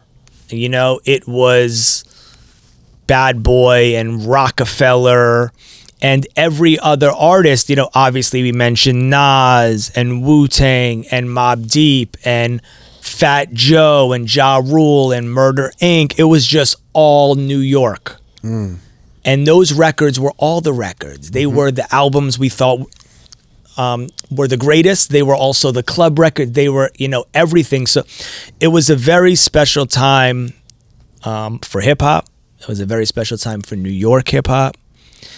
It was a special time in New York where hip hop was starting to go more mainstream and kind of transcend boundaries. I think prior to my emergence in my career, and you would know this much better than me, Goldie, not every venue was as accepting as hip hop as they were 5 years later. Yeah. This was a very transformative time. But that's why also, like, as hard as it is to like talk about Puff nowadays, he's a big reason. He really, kind of he was a champion for New York. He was a champion for hip hop and its travels. But nightlife in general. Totally. I mean, the way he transformed nightlife in New York, music in New York, and really put hip hop in the main rooms. Yeah, definitely. And he made it star-studded celebrity. Right. And Jay-Z and Rockefeller came right after. Right. And those two crews were largely responsible And they're for this shift. And I was not there at the beginning of it. I emerged in the middle of it. And it was but just even championing DJs. Yes. Like taking like a kid like Cassidy from you or anybody, like there's so many DJs that like Puff has made into superstars and given them these opportunities. So as horrible it is to talk about them, it's undeniable to just, when we talk about New York nightlife and the DJs involved, doing a Puff Daddy party in the 90s and Pinnacle. 2000s was the pinnacle of your DJ career in New York. Yes. It was life-changing. I mean, all the way up to like 4 years ago, whenever everything started, like Right. it was still, if you get a Puffy party, that's big time.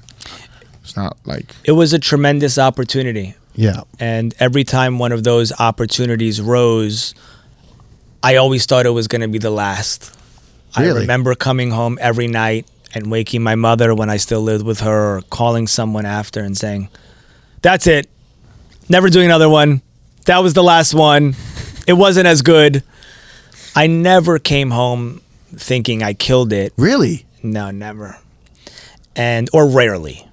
That's interesting. Yeah, never. very humble of you. Never. I Yeah, mean, I it's just the think so, truth. too.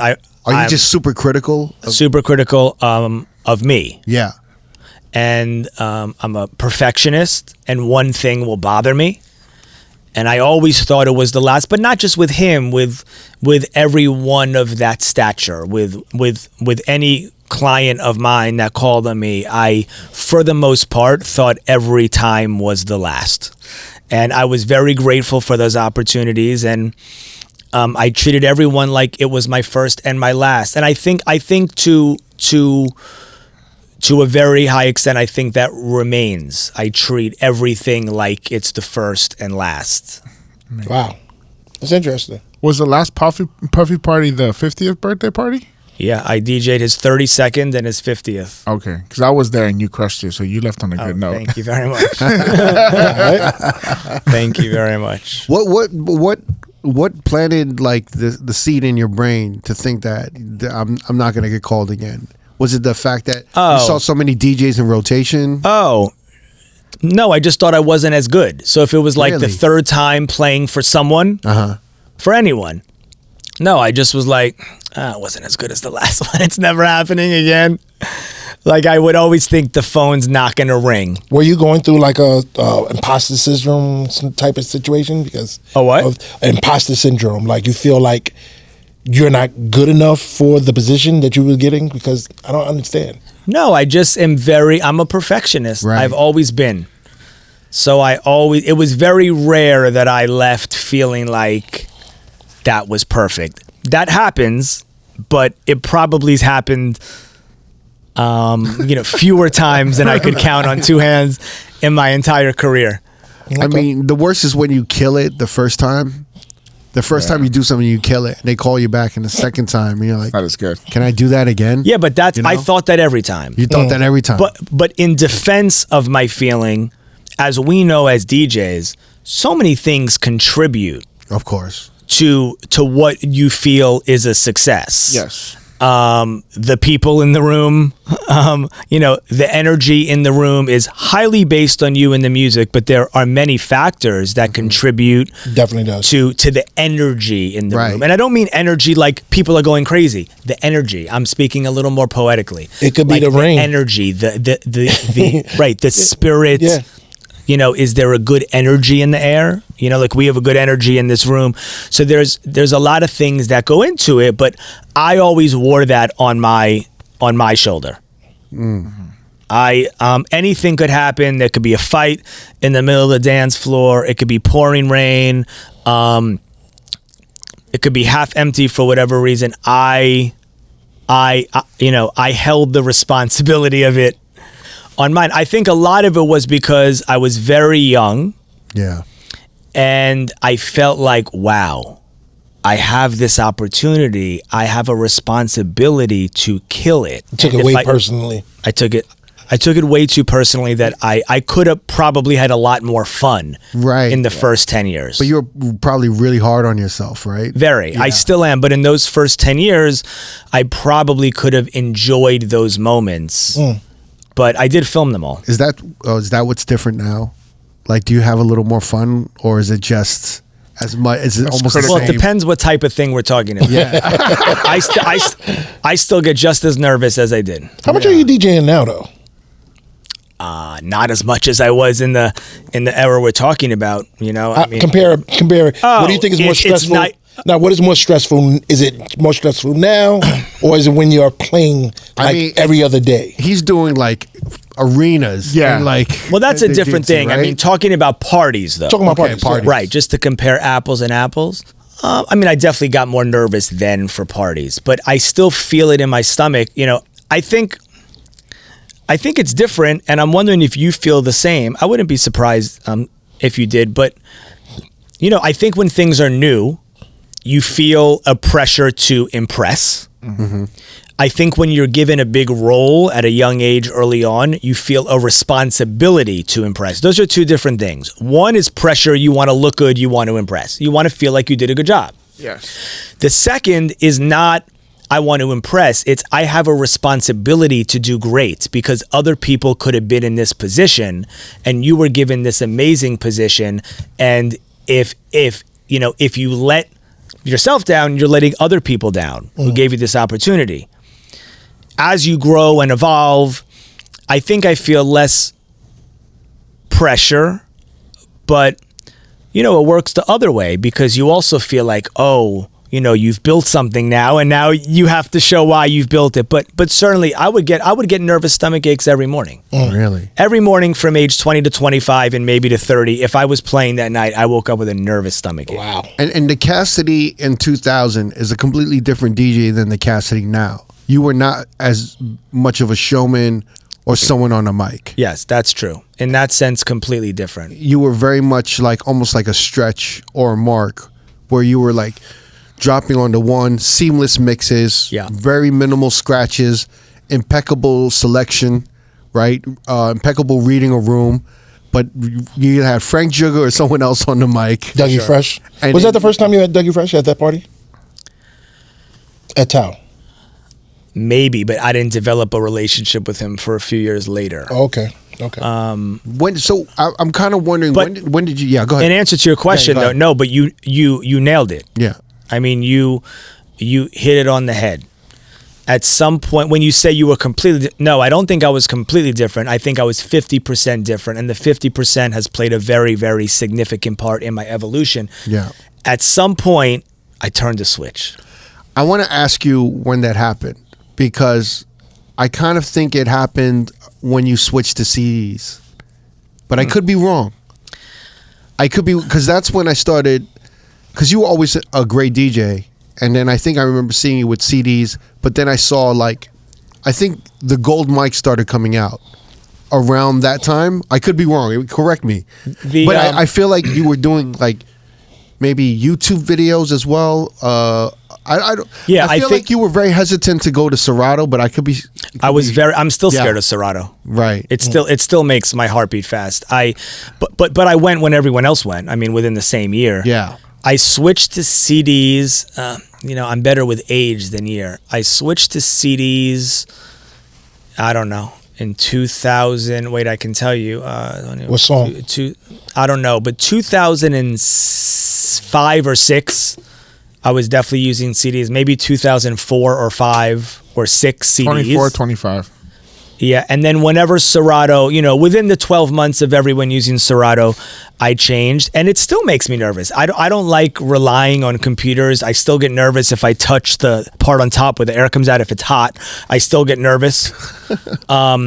I still get nervous with computers. Buying a new computer is the biggest headache on the world. How in the world do you get the iTunes? It's never the same iTunes. I mean, it's a whole production. I hate it all, but it's amazing, obviously, because you can carry every song in the world. But the microphone came, that was when the switch turned, and it was not CDs and Serato, but it was shortly thereafter. That was the next evolution, turntables, CDs, Serato. and then the mic. What caused it? Yeah, what turned the switch to become more of a showman? And you even were kind of like, you were dressing a little bit more the top fabulous, hat, you know? The fashion evolved. Yeah. You were doing YouTube videos on like, you know, on like hats and I remember maybe your look was like a tracksuit and an overcoat and I don't know, like some type of there were a few looks. Definitely there was a tracksuit look that was like Adidas tracksuit, and the fashion definitely evolved as the microphone came into play. When and how, I'm not sure I remember the exact moment, but I can guess a few things that happened. Okay.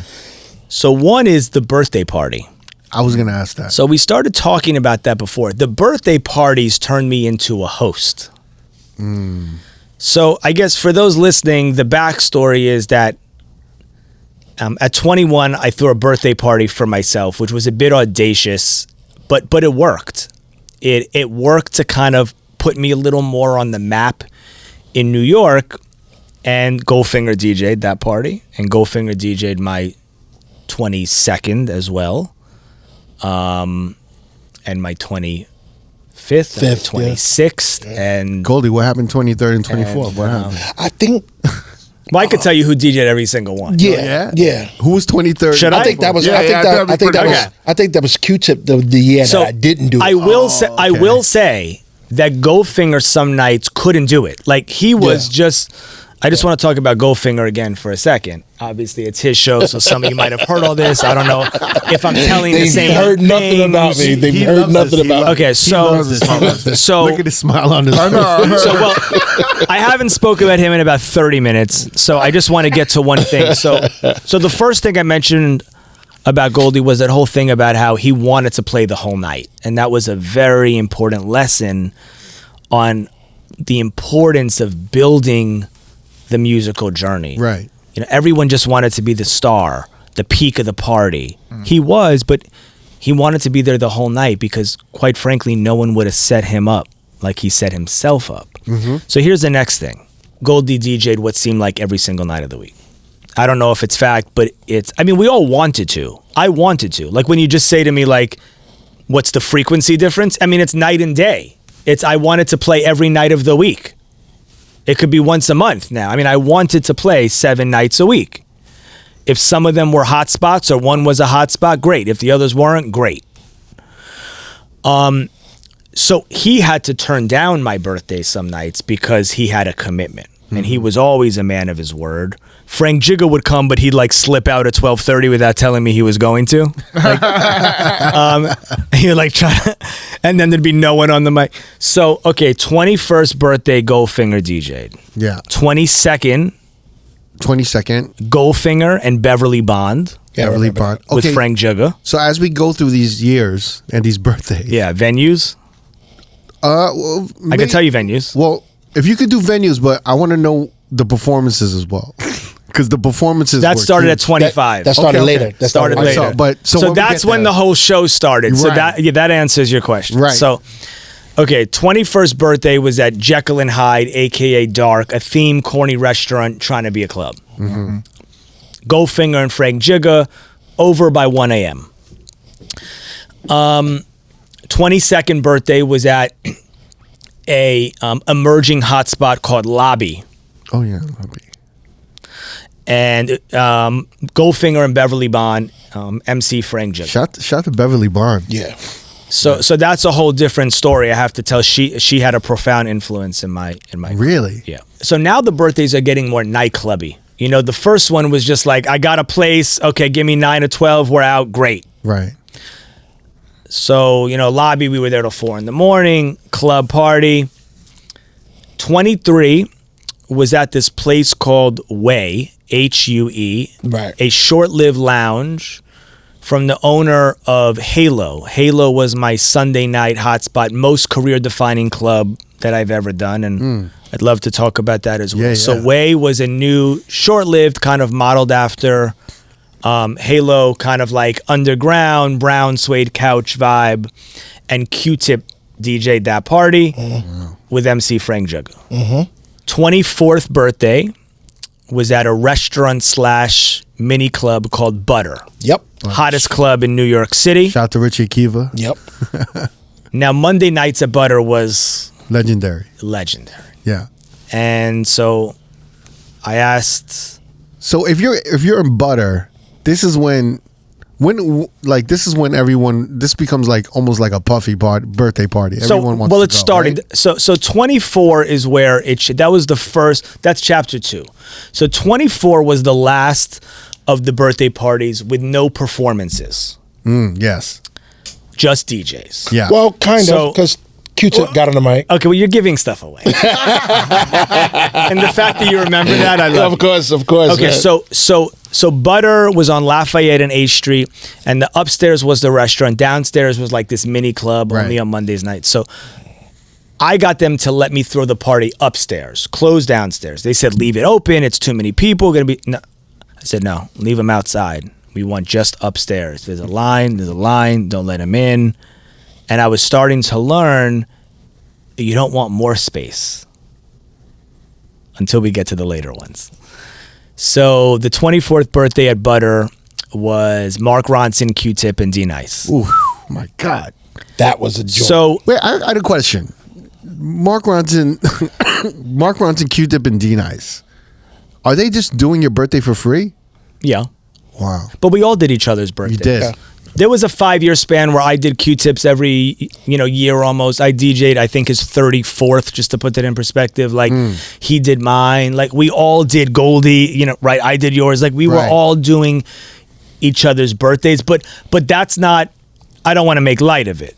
Okay, so to get these 3 gentlemen in a room together, very back-to-back style, yeah. was a very dope thing. I had a birthday party with Cassidy, D-Nice, Will, Self. It's such a beautiful. It was a real community. It was a real I thing. think it's a real beautiful thing, though. It was like without question. Will you do my birthday party? I remember like Momo would ask me. Yeah. I wouldn't even think of charging Right. anything. You do that now. You do that now. These DJs would be like, "What, you ain't gonna fucking pay me for your birthday?" For like, real. It'll be crazy. It was a real vibe in New York, a real community. We seemed to all be friends to some extent, Yeah. and but that was still a big lineup. Don't get me wrong. That's that insane was lineup. yeah, that was the lineup. That's So an easy 100. so that one was just like I'll just give you an example. My sister. She's been there through them all. Not a music person, loves music like any regular person, 4 years older than me. If we called her right now, she would say, "You're 24th." It wouldn't matter what I'm about to tell you the other ones were. She would say, "No, it was just that." God. The floor, which is the ceiling of the nightclub on the bottom level, was sinking. And I can't explain. That was the first time one of those parties had magic. The bigger they go, tend to have less magic. That's with anything. The Really? bigger the party, once you get, 1,000 people instead of a few hundred, and the bigger lines and more press, that's more fanfare. That's not more magic. That 24th had magic. Very much so. And I just remember Q-Tip dropping a War Tour, and Q-Tip never rapped to his songs in that era. Q-Tip was really DJing. It was always Selection. his party was always the hot party you wanted to. It was the coolest people went to the Q-Tip party. And it dun, dun, dun, and then he just starts, "People give you ear," and I was like, "What?" And people just because his voice, Right. what's the first line? "People give your ear and I be sublime." And it's enjoyable Able to meet you at the concubine. right? And just went his voice, and it was just Yeah. so. And I remember Mark played Gold Digger, and no one had heard it. It was like he got the first, like I hadn't heard it. I didn't know. I was like, what is this? And everyone there knew it. I felt late, but it was like the first time we heard Gold Digger. So it was that year. 2005. Then my 25th, Everyone talked about that party. that party was, Everyone said It's Q-Tip still- got on the mic and rapped, and we were like, "No fucking way." yeah, because it didn't happen. But you can't even just explain the magic. It was just when the magic's in there. That was like, I don't know. That was like That was Table 50 era. That was like the Yes. Avengers Infinity Stones. Yeah. To have Yeah. You gather them D-Nice, all. Mark Ronson, Q-Tip at Cassidy's birthday party at Butter That sounds insane. It was just like, as a DJ coming up, we were Thanos like, level shit. we would never be able to get in there. No, Yeah. There's no empty case you can walk in with. You're not going in there with no I got 2 empty cases over there. Cassidy needs me. No, It was and this, that one was pivotal in many cases because you make a joke about cases. That might have been the first one everyone was on Serato. My 21st, you were not. It was records. Yeah. It was 23 might have been CDs. Now 24. Okay. Well, it's 05, so Serato came out 05. Yeah, right. Makes So sense. 25th birthday, I knew I needed something extra.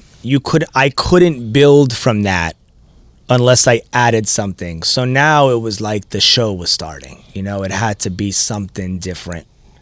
And I say the show, and it's turning into a pun. So 25 was at a nightclub at the time that was called Plum. But Plum was Nell's, which is one of the most famous nightclubs in New York history, way before my time. Before your time or no? Yeah, before my time. Yeah, so Nell's was legendary. Look it up.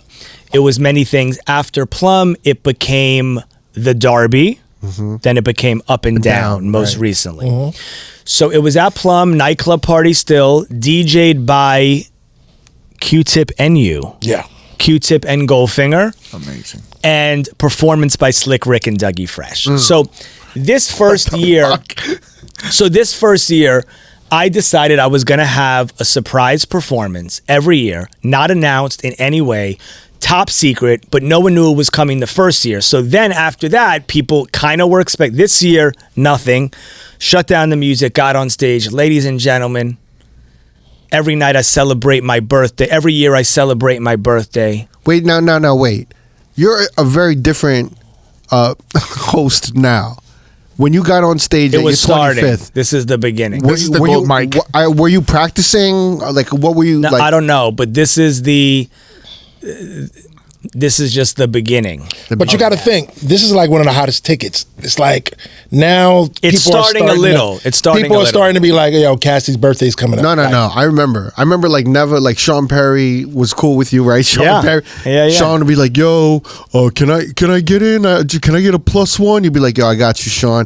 And then Never and Sean would go there and they would tell me some crazy shit like Bobby Brown performs. They would just be like telling me, and I'd be like in Vegas. I'd be like stuck in Vegas DJing, but I would hear all about this shit. Everyone was trying to get in. It was beginning, and honestly, it was just a snowball effect. I mean, it's the best way to The put it. 25th one was Well, it was all snowball. It was the all 24th snowball. Yeah. felt like the 24th could have peaked and plateaued. I knew it had to be something different. So I wanted to have a surprise performance from someone I looked up to. That was it. Who were some of my idols? And so the first people I could think of were Slick Rick and Dougie Fresh. And that's when my 20-year friendship with them developed, which, now DJ Cassidy's Passed the Mic, the Las Vegas residency starring Ja Rule, Fat Joe, Slick Rick, Dougie Fresh. It started at my 25th birthday. Had really never met Dougie a little at those parties, but had very little rapport. Okay. And so I get on stage, ladies and gentlemen, my name is DJ Cassidy. Thank you for coming out. I've been doing this 5 years, celebrating my birthday, but this year we're going to do something different. I feel it's only right if I give a gift to you for coming to celebrate me. So ladies and gentlemen, without further ado, 2 of my heroes, Slick Rick and Dougie Fresh. What a flex. And Dog. and This is not common in New York. No. So at that time, like, nowadays in the past 10 years, it's more common to have more throwback performances. From yeah, it was older not acts. common. Yeah. In the 2000s, no This one is ever 2006. no one would have ever thought to bring an 80s Legacy act. like legacy rap group like that and just know that shit would tear the roof Did off. Slick Rick come in the with all the 2000s nightclub birthday party. Slick Rick had all the Yeah. chains. Yeah. And so Everyone was talking about that Yeah. shit. So I wasn't yet micromanaging what the artists were performing. That came later. This was just like come and do 15 minutes, right? Right. So I don't even think I knew. So, I'm sure they brought Chill Will and Barry B. So Doug comes out on his own and does his own 10 minutes of Dougie Fresh, which, I'm going to get there. We'll talk about modern times. And then, ladies and gentlemen, bum bum bum bum bum bum ba-da. And Slick Rick comes out in the chains, and it's just electric. And they do the show, and Mona Lisa, and Children's Story, and end with Lottie Dottie. And that was really then the beginning of the next chapter. And it goes back to answer your question, which is that's when, and you know, I've never really been asked when the microphone came into play, which is odd that I'm never really been asked that. But I think if I had to give, I have two answers. And one answer is the birthday created it, because the birthday forced me to put a mic in my hand and become a host. And what I learned at that party and many of the parties that followed was that the host is really the epicenter of a party. Yep. You need to be the energy. You need to be the lifeline. If you're MIA, the energy could die. Yeah. So I knew the mic needed to be in my hand, and I think on the 25th birthday it started. And then 26th birthday was the last of the nightclubs parties. It was at 10 June. 10 June, wow. Which was the hottest club in New York at the time that had just opened, from my friends Mark Birnbaum and Eugene Rem. Yeah. And that party was DJ'd by Goldfinger and Q-Tip. Q-Tip and D-Nice. Not you at all? No, Q-Tip, D-Nice, and me. Oh, okay. Oh, Goldfinger, okay. D-Nice, Yeah, and Q-Tip. yeah.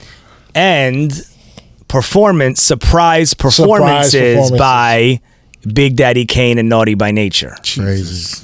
Yeah. Now, there's a video, it's on YouTube. I had all these filmed, but it was literally like a VHS. It's like the worst quality sound. And it's like, there's no space. Do you remember it against that wall? Like if you're facing the booth to the left. I remember. And, you know, Kane does 15 minutes, everything. Ain't No Half Steppin', The Wrath of Kane. I'm loading up the instrumentals in my computer. I'm like, I got Were you playing them? So were you? Yeah. Okay. I got the instrumentals. So I think the DJs of the party DJ'd for the artists, except maybe Doug and Rick. Yeah. And Kane just rips through the whole catalog. Let it go. Wait, how does it start? Let it roll, get it rolled. I just can't hold. Let it back roll, and get forth. bold. So he was following your lead, Goldie. No, he just gave me the CD of the joints. Oh, okay. So you already had a mix. Yeah. Okay. I had Scoob Lover come and dance with him. Oh, wow. Jermaine couldn't get Scoob Jermaine Dupri there. It was stupid. So the party was stupid. It was so jam packed from Jermaine Dupri to Puff to Kanye to Maxwell. There was a wall of people. It had become. Shout out O'Neal.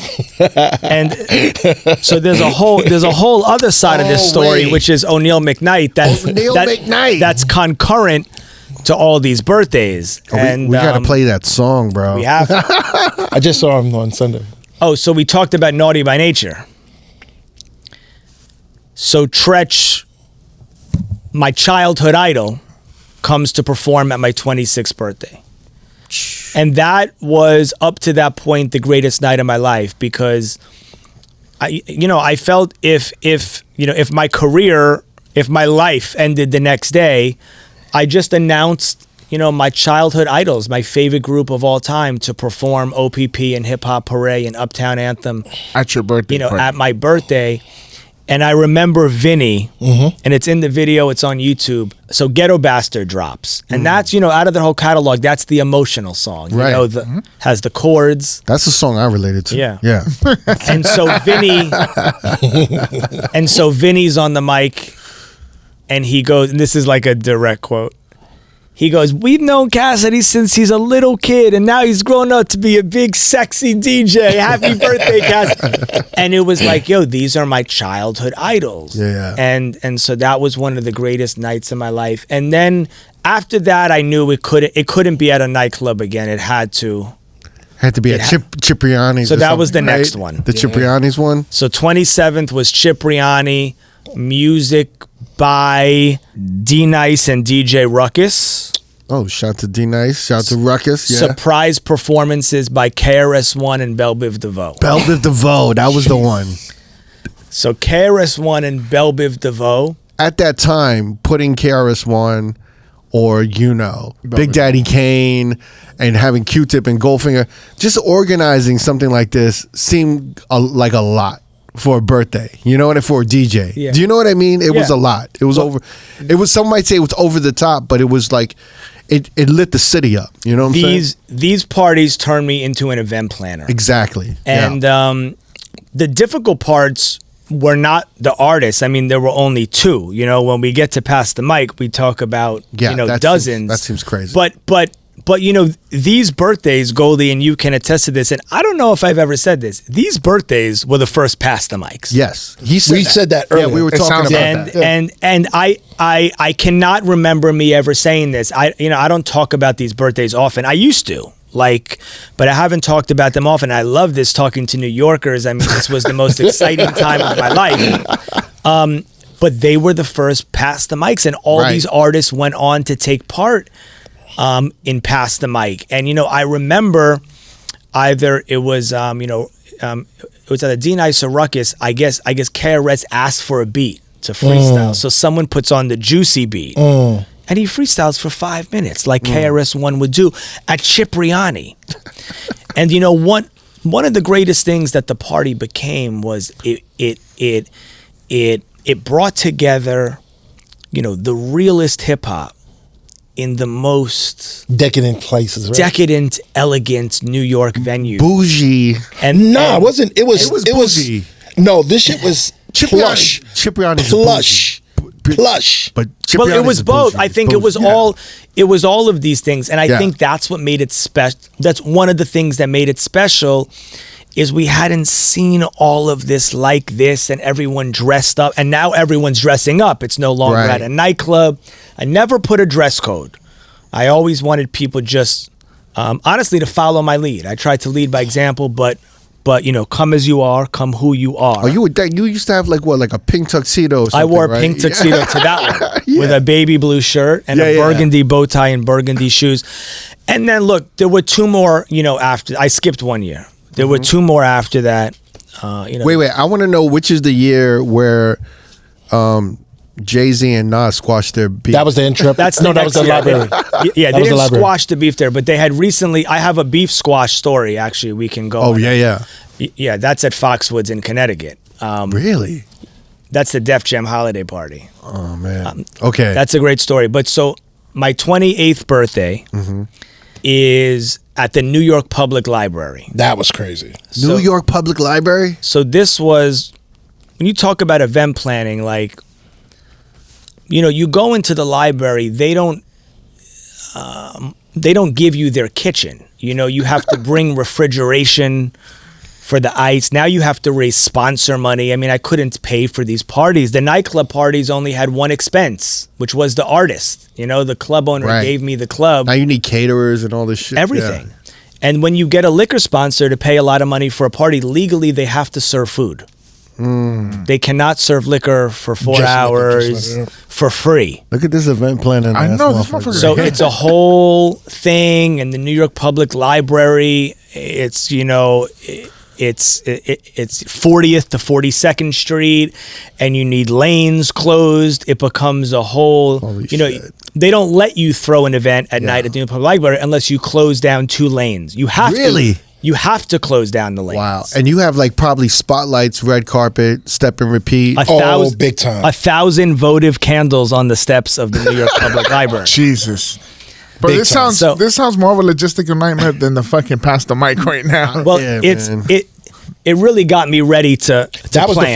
That was the first real Pass the Mic year to me. Well, so- it's to me that it's so definitive of where you are now and what you're doing now. All those birthday parties, what you had to do, what you had to organize, how you had to step out of your comfort zone and host, to even just being flashy, being a host to everybody, keeping the party up, like thinking outside of yourself and keeping the energy up and like being a real showman and just knowing how to curate what performers, what artists, what DJs. It all led to what you're doing right now, to doing New Year's Eve, on fucking 42nd Street in Times Square. You know? I mean, first of all, thank you, because you frame all this honestly in a way that I haven't even framed some of it. And so it gives me chills hearing you say some of this. But it's so true. These birthday parties foreshadowed the Past the Mic journey Right. in such a powerful way that I don't even think I've realized to the extent I've realized in this conversation.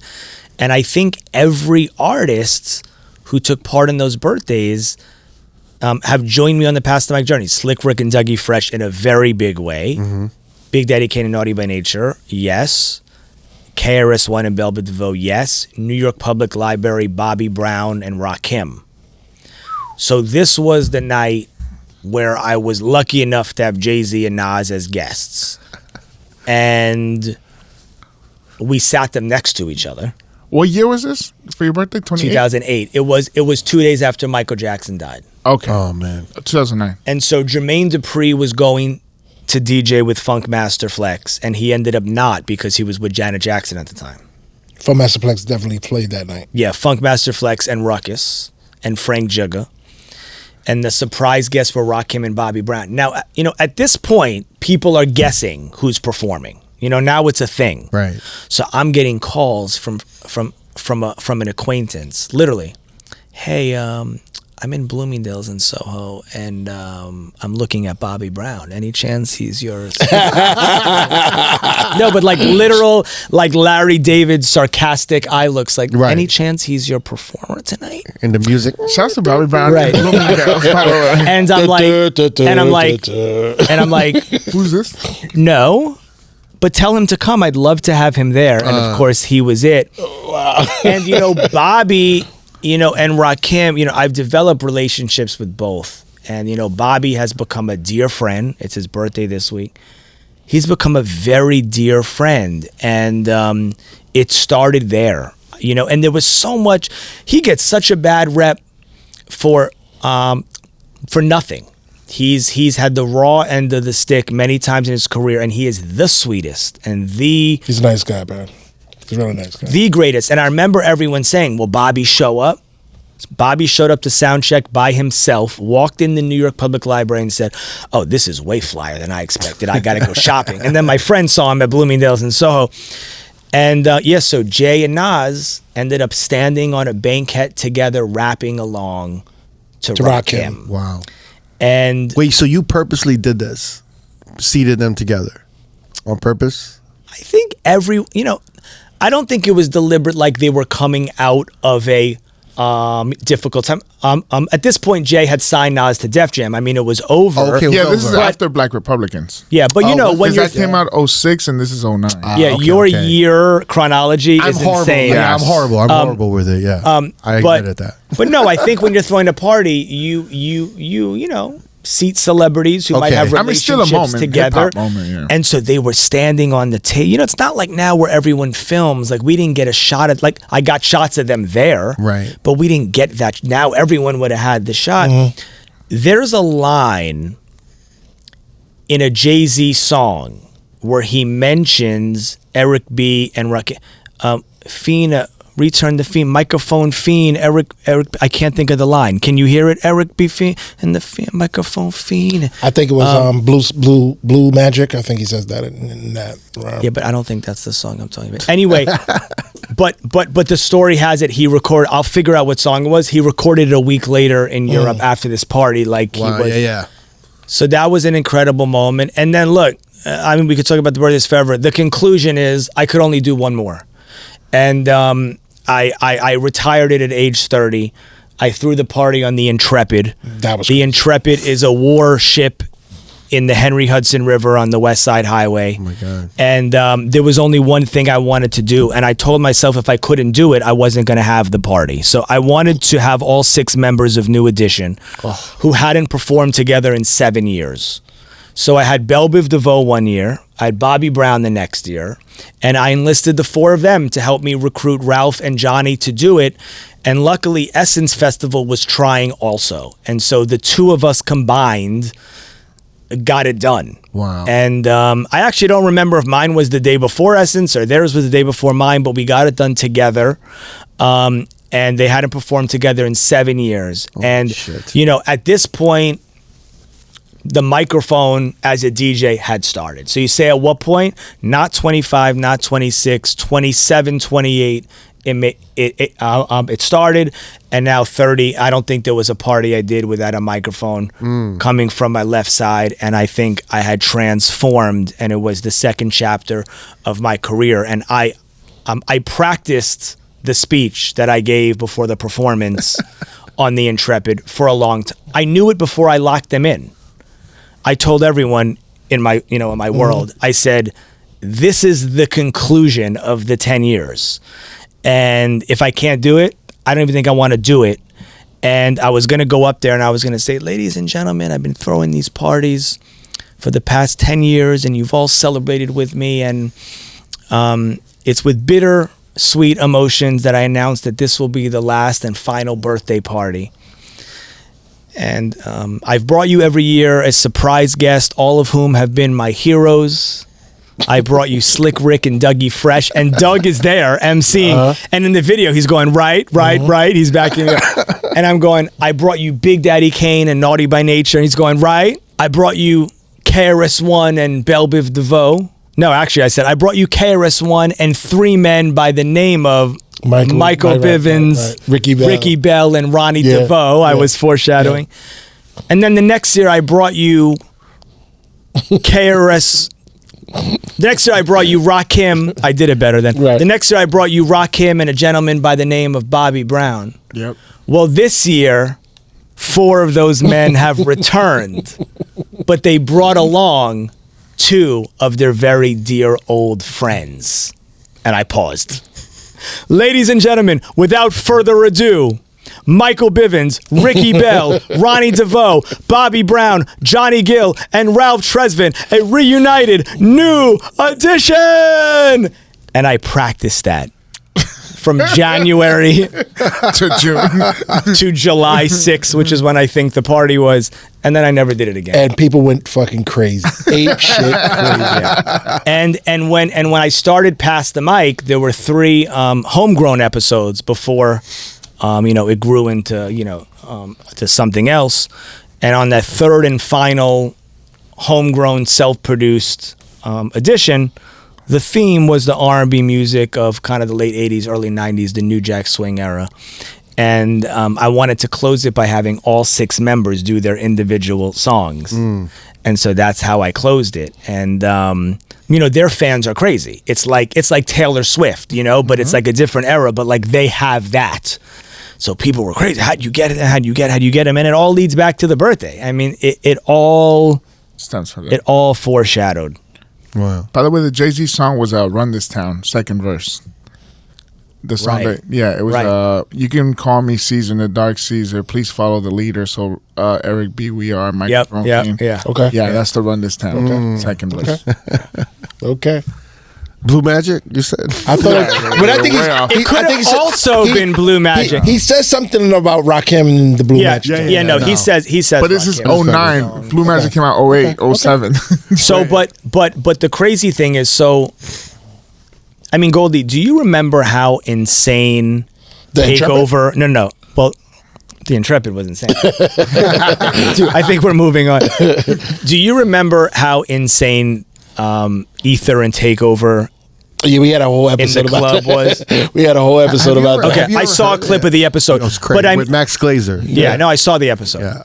But I I was there too. I was at Cheetah, I was at Envy, I was playing those records. It was, if you weren't there, you can't explain it. It was, but you did a whole episode about it. But anyway, so that's the precursor, right? So now the president of Def Jam is Jay-Z and the CEO is L.A. Yeah.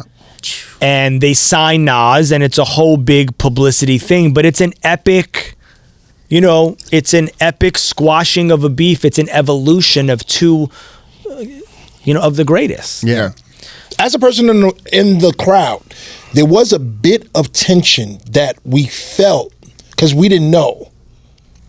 So with them sitting next to each other, it was kind of like, holy shit. at the like, birthday? Yeah. See, I didn't. I'm in the crowd. I had no feeling of that. This is the New York Public Library. Yeah. We're in the crowd, like people that didn't know that they were like, Right. kind of cool or squashed it or whatever.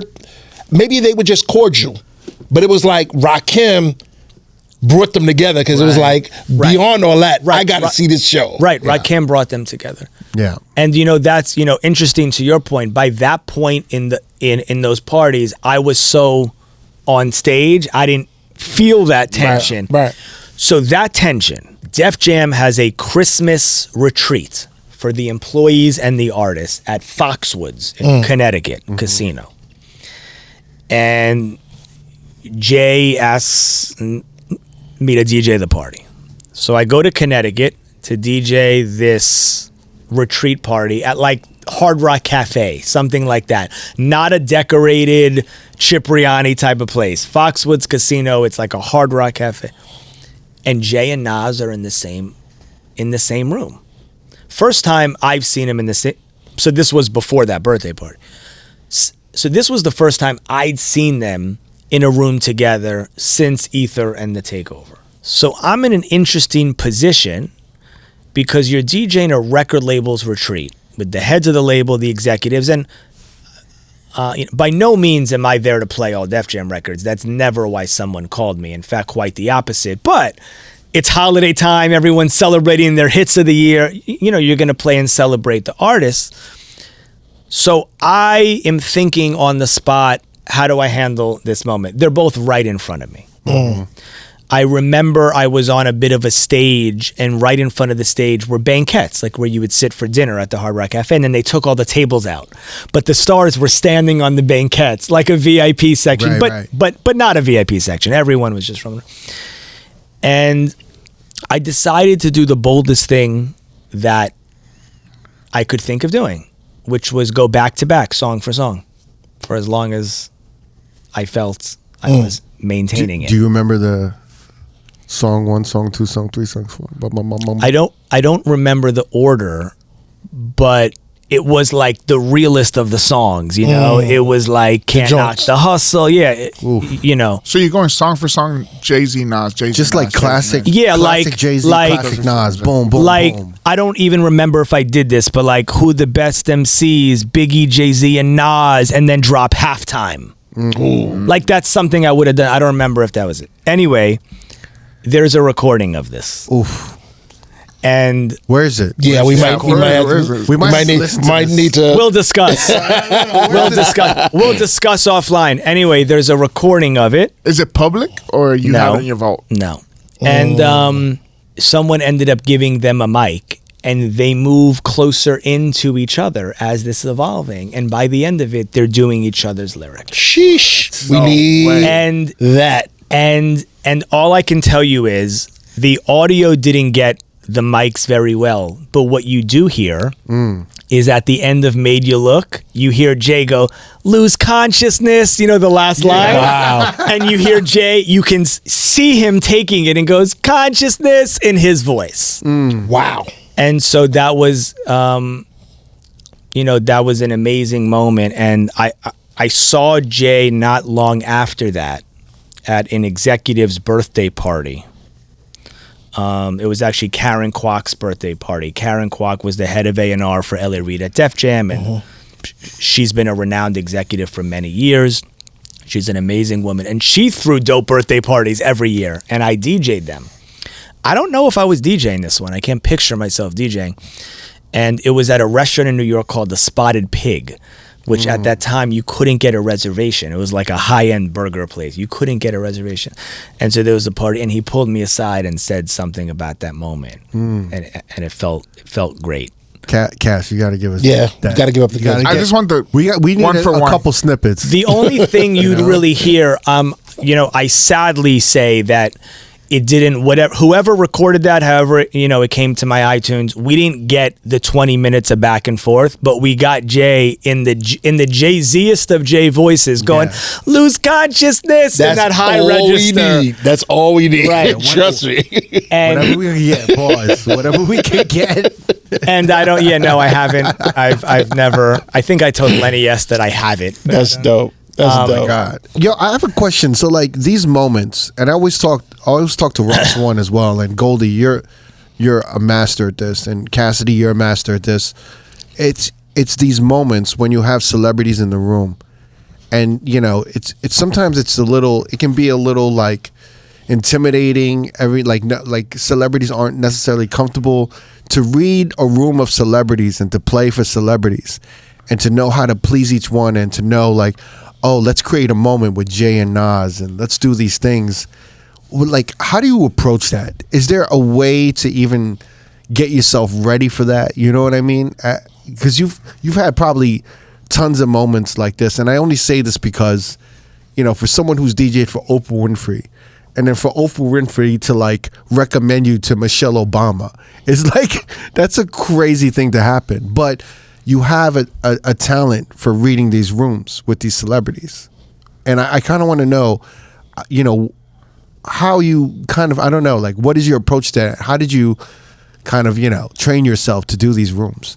Great question, and thank you for the kind words. I think that the answer has changed over time. Mm-hmm.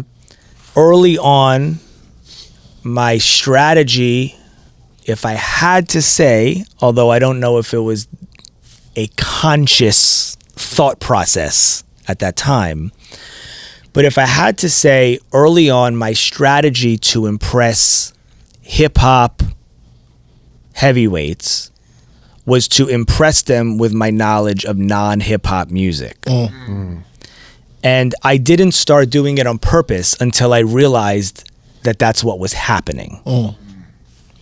All the people we've talked about were, I hate saying it this way, but I think impressed by how I played the soul music of the 70s and 80s. I don't think they were impressed with how I played hip hop. That doesn't mean they didn't like the way I played hip hop. I don't think it was a negative.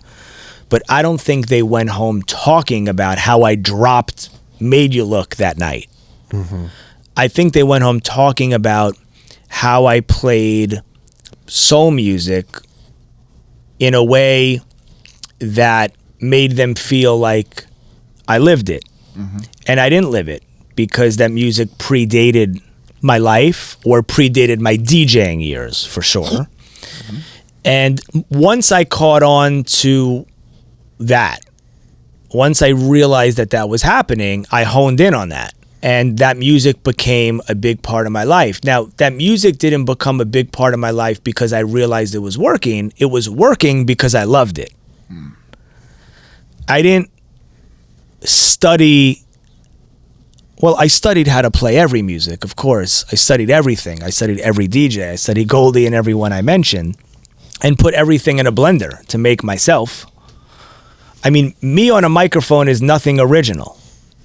It's Frank Jugga. Mm-hmm. It's Dougie Fresh. Mm-hmm. It's Andre Harrell. It's Puff Daddy. It's Kid Capri. It's SNS. It's Lovebug Starsky. Right. I was going to say It's that. DJ Hollywood. Yeah. And it's Dougie Fresh. And if I mentioned him twice, He deserves it. Exactly right. and We're not going to correct you. We're not going to correct you. Yeah. I don't think there's one thing I say that I made up. It all comes from them. Mm-hmm. And, you know, Dougie would, you know, trace it back to Hollywood and a couple others and, you know, and then Starsky and, you know, the chronology of everyone I mentioned. I was very close. I learned very closely from Doug and Andre and Frank. But I learned from all those people. And when that switch turned and I put the mic in front of me, it was like I put them all in a blender and made an MC smoothie and drank it. Yeah. And to go back to your question, I think I realized what people were noticing about me, and I honed in on it. Double down. And, you know, again, I don't think they noticed it because I was doing it on purpose, because I wasn't. Mm-hmm. it was because I loved it, and hip hop led me to that music, and that music was the foundation of my journey. And I always wanted to play all kinds of music, and I always wanted to cater to the crowd. You know, that's another very important thing. No matter what became my signature, and no matter what I loved the most, I had no problem catering to a crowd. There's no such thing as cheesy music. I don't think any songs are corny. Maybe people are corny, but there's no such thing as corny music. And the DJ makes those songs that people think are corny cool. And there's no corny genre. I would play any genre and any kind of songs, because to me the reward is you know, the reaction of the people, you know, and the love. So simultaneously, while that music becomes my driving force, I'm still playing everything and anything. And I think that the greatest challenge that I faced as a DJ, and that a DJ can face, is finding your own sound and identity while playing all kinds of music and catering to all kinds of people. How do you play every genre and play for all kinds of people and have a sound? How's that even possible? How do you sound like something? How do you have an artistic identity if you don't just play one thing? If you play one thing, obviously, okay, that, you know, that's your identity. That, you know, that's your style. But if you, quote, cater to the crowd, if you, quote, read the room, if you play all genres, then how in the world could you have any artistic identity? And that was my number one goal, my number one challenge, and my number one triumph. If you say, what's your biggest success? My biggest success is catering to everyone and having an identity and a sound at the same time. That's ill, because we've had a conversation many times on a podcast where people are, you know what, I just want to solidify this is what I do. You know what I mean? It's like a lot of people play open format, but you have a lot of people that want to make that choice to, I got to get my name by narrowing it down. Yeah. But by the way, that's okay too. That just wasn't my path. Yeah. There's nothing wrong with that. In fact, there's everything great with that, right? Like, that's a lot of the artists we love, not all of them, a lot of them we love because they never strayed from doing what we love from their sound. Right? Did Bob Marley stray from his sound? You know what I mean? Did Sade stray from her sound? Did Sergio Mendes stray from his sound? But that's not how I looked at DJing. I wanted to be able to play for everyone. I wanted to move everyone. Now, that doesn't mean I don't have a favorite thing. It doesn't mean I don't have a thing that maybe is my specialty. But you're not limiting your view on. You know, earlier we mentioned my dearest friend in the whole wide world, O'Neal McKnight, who at one time was my artist. Right. I produced a song for him called Check Your Coat. Yeah. And we got a record deal at SRC with Steve Rifkin. And it was a bit of a local hit and got some legs and got some charting action. And it was the most unexpected story of how me and my best friend wrote and produced, you know, a song out of nowhere. And that's an incredible story. But O'Neal paid me one of the greatest compliments of all time. O'Neal came with me in the late 2000s, one Sunday afternoon, when I DJ'd a brunch. Now, you remember the era of those brunches in New York? Yeah. Right. So how do you explain those? The day brunches? Yeah. Yeah. What was it at, like Lavo? Yeah, it could have been Lavo. Right. Something like that. So like a champagne brunch, electronic leaning, right? Definitely during the era of the electronic boom. It's around leading to the EDM era. Right. And it was kind of like when the Vegas sound, like everywhere sounded like Vegas. So, right? So I do one of these brunches, and O'Neal comes with me. He lived a few blocks from me, and he said something to me, and I'm going to call him later and see if he remembers this. He said to me, I just spent 2 hours listening to you play electronic music, and I feel like I was listening to Stevie Wonder the whole time. Now, he said it as a joke, but it was the best compliment someone's ever given me and defines everything I've just been talking about. I was going to ask you about the EDM era. And if you you were talking about paths and finding the right paths, and I feel like during the EDM era, did you feel like you were ever kind of on the wrong path? Like playing some electronic music, it was like leading you off, and you weren't as happy playing like any electronic or dance music like EDM and stuff like that? No. I play pop music, so whatever electronic songs became popular songs, I played. Mm-hmm. One of my favorite songs to this day to play is "We Found Love," Calvin Harris and Rihanna. Yeah. It one of my favorite songs. That's a pop song. It's an electronic dance song at its core. It became a pop song. So whatever songs became popular songs, I played. The same way I played "I Got a Feeling" or "Titanium" or right. I mean, the list goes on and on and on. I play popular songs of all genres. I never broke records. I think Goldie broke records. I definitely broke. Yeah. Goldie broke records. And in the days where I was DJing a club every night and had weekly clubs that were mine, with regulars who came every week, like a Sunday night at Halo, which was my first real my party.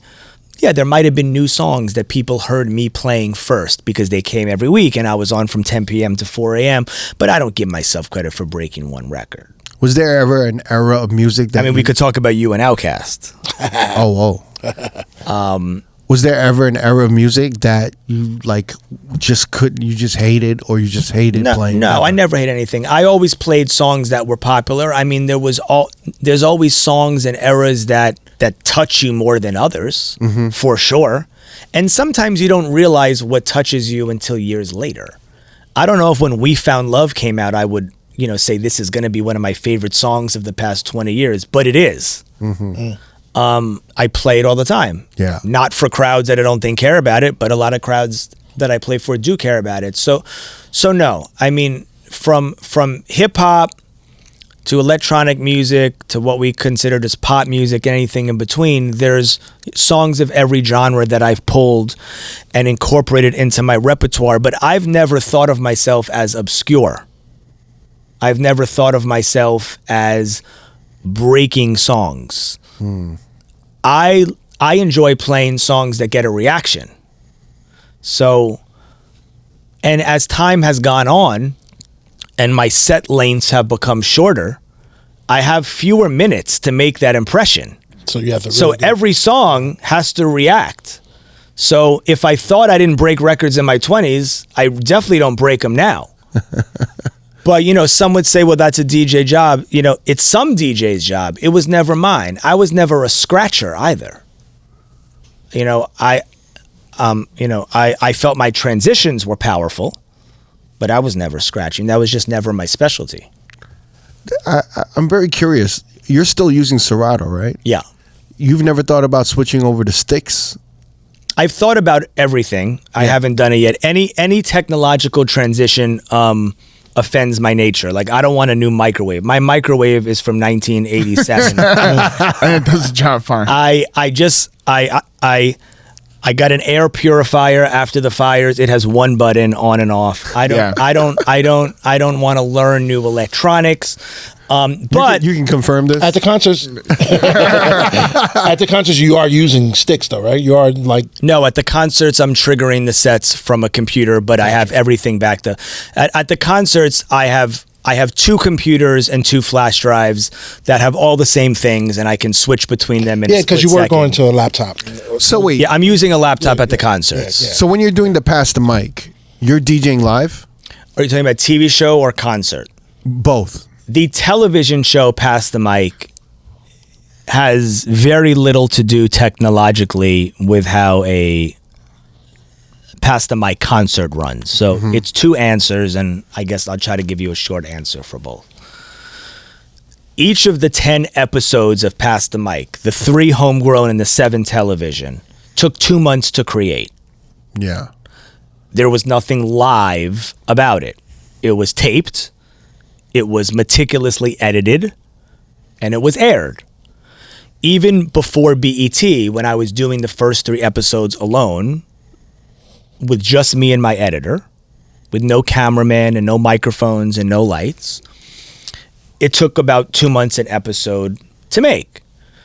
And I would film an artist when I was doing them on my own, maybe one artist a day, skip a few days, another artist. When I was doing them for television, you had a timeline and had to film everyone in 2 weeks, and then you had to edit in a week and deliver, and there's a whole process and color and mixing and credits. And so from the jump, sorry to interrupt you, by the way.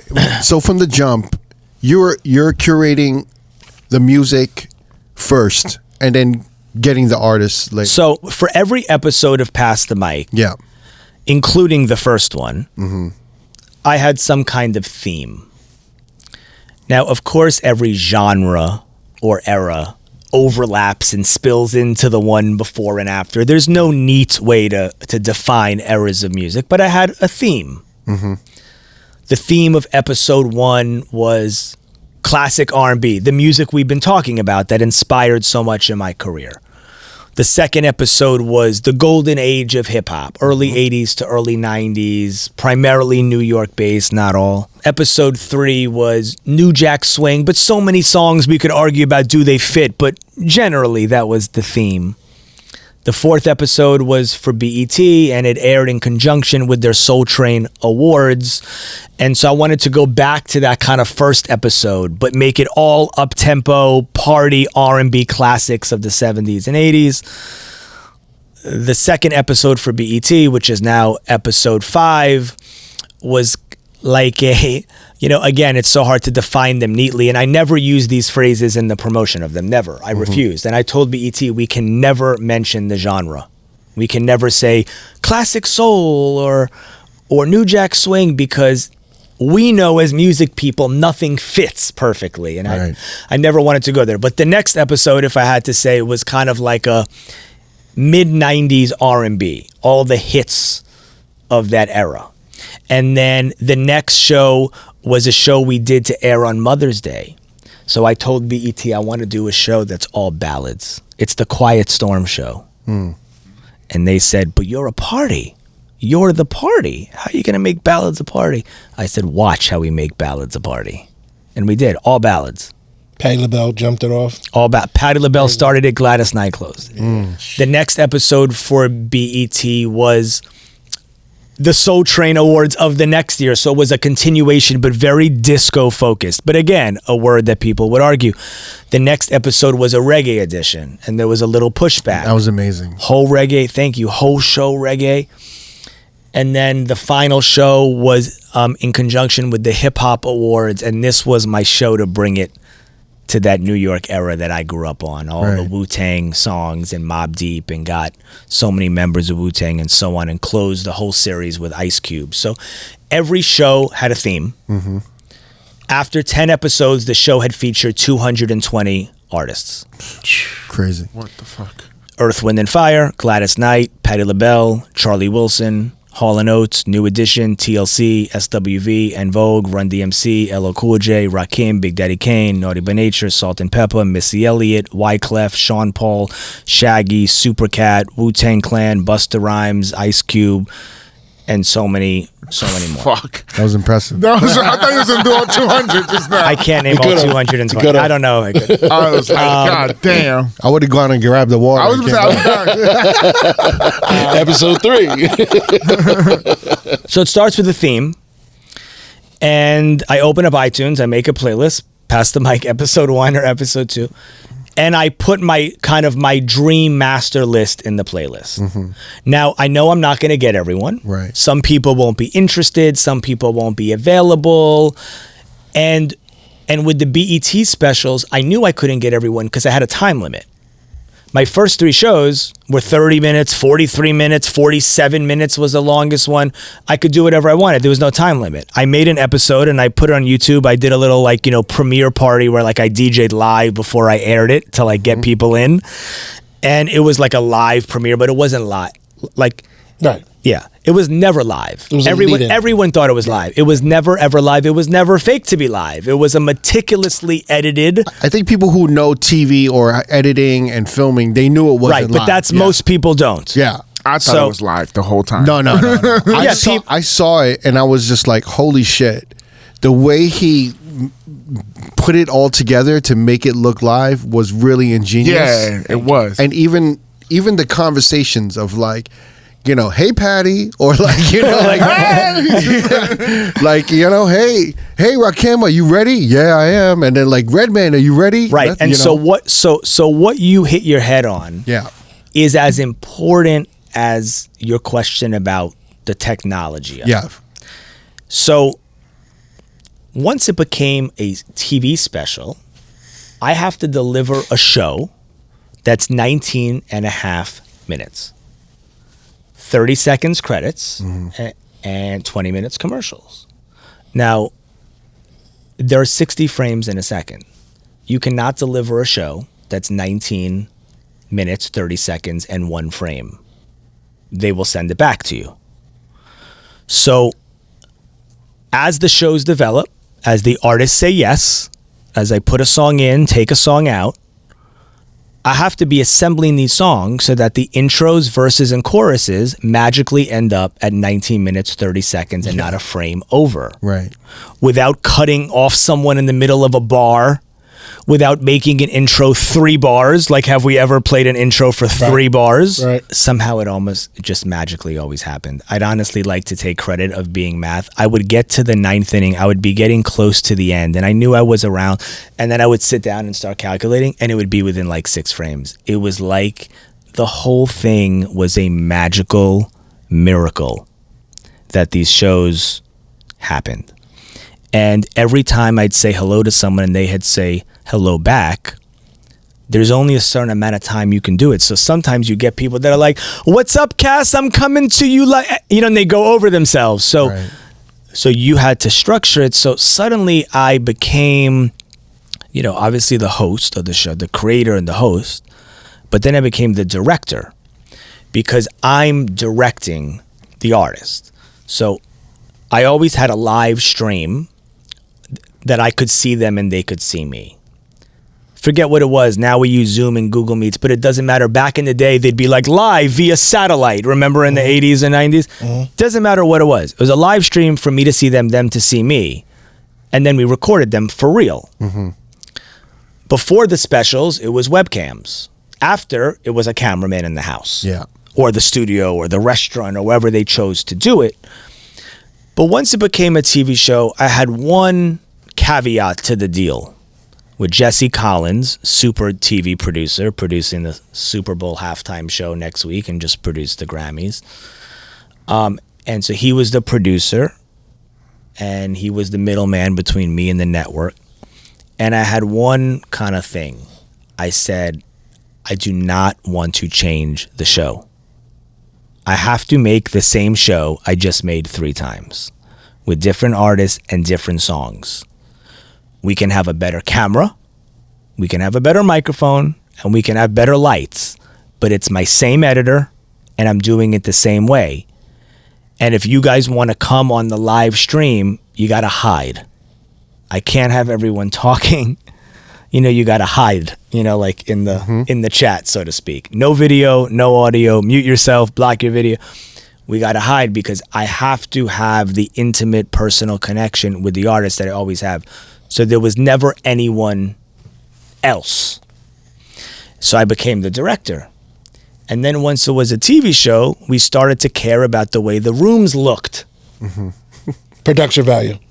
So everyone was allowed to choose where they wanted to. Now, half the shows took place in the mask-wearing era of COVID. The other half took place after people were out and about again. It started during the pandemic. It didn't end during the pandemic. So at first, our cameramen had to wear masks. By the end, that was unheard of. It was a year after that. At the beginning, it was like shoe covers. So I would get pictures of everyone's homes, or some artists wanted to go to the studio. A couple artists owned a restaurant. Like, artists chose their own spot. Freeway was from Philly, wanted to shoot at the Mitchell & S store. His friends with the owner shot at the Mitchell & S store. He actually wanted to shoot on the Rocky Steps, but I didn't want The outside. I didn't want the outside. It was, you know, It's an audio nightmare. Yeah, Right. audio Yeah. nightmare. Totally. So, you know, except for Native Boys to Men who shot on a boat, but that was pre-TV also. So for TV, they wouldn't have let us do that. So I would get pictures of someone's room, and often the artist would literally text me from their iPhone pictures of their, whatever living room. Yeah.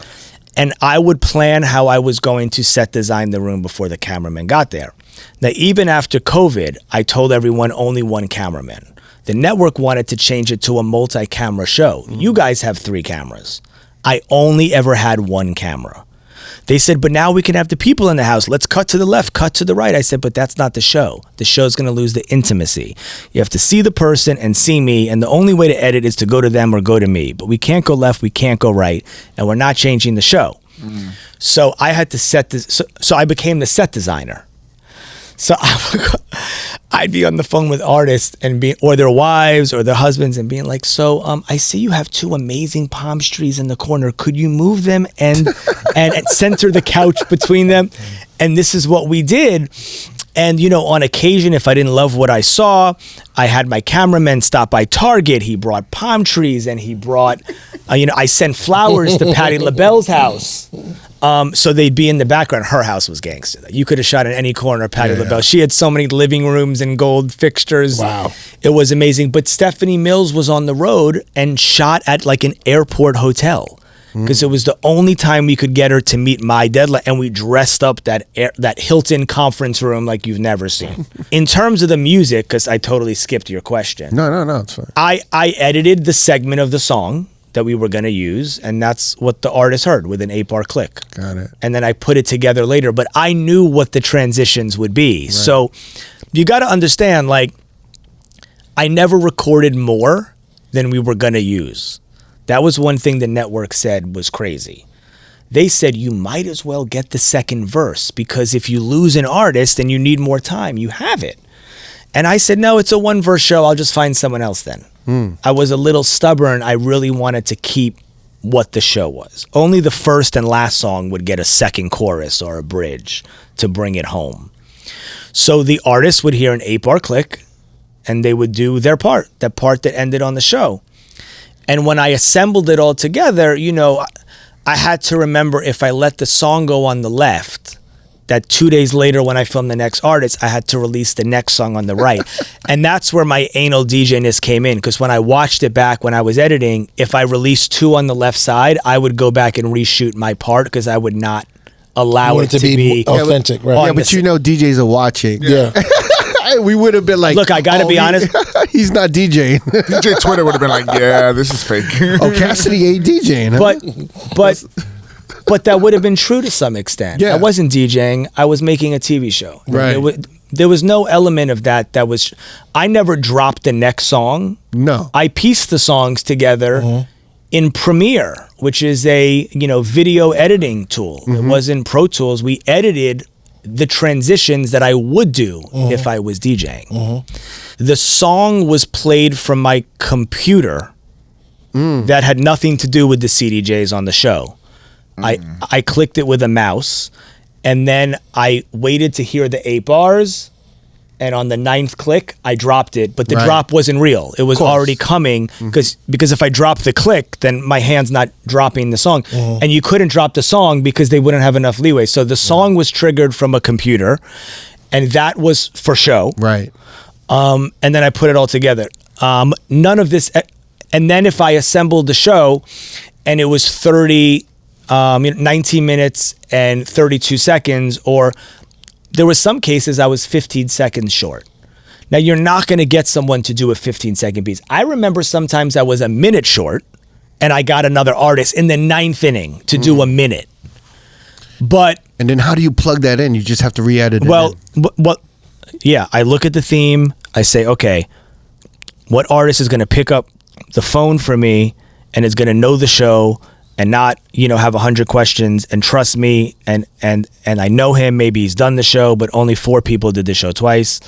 So it wasn't really that, but who's going to trust it, who's going to do it fast, because I have a deadline in 2 days. That only happened a couple times. Right. If it was 15 seconds, I would give myself another 4 or 8 bars of an intro and do a little bounce to the beat one time, come on, and add a little more before they came on. Yeah, I was wondering, because I would see you kind of like at certain points doing a little more ad lib and doing a little more it was chants. a little more or less, depending on what I Put needed. the time in, right. On what I needed, and then the credits, and I thanked everyone, you know, and I printed everything out. I had a Speed teleprompter. said that, like the credits. Right, because I always wanted it to end in 8 bars right, so right, they could keep on singing. Right. But, you know, there's so many stories. I mean, you know, George Clinton, Atomic Dog, right? I'll be honest with you. I didn't really understand going in what parts of the song he sang. Oh, wow. Well, the whole song is background vocals. He wasn't doing that. All his singing parts are little ad-libs. He's not doing bow, wow, wow, yippee, yo. I mean, he might at a show, but he has like a chorus doing this. So when I filmed with him, it was the one time where I thought, I missed the mark here. I didn't do all the parts that needed to be done. He killed what he came to do, but there's empty spaces because he would never do those parts. So I went back to the drawing board and reshot myself. Singing To Bow work. Wow Wow. Yep, I did bow wow wow, yippee yo, yippee yay, bow wow, yippee yo, yippee yay. I mean, he might have joined it. I'd have to go back and watch, but I did it to interact with him. Yeah.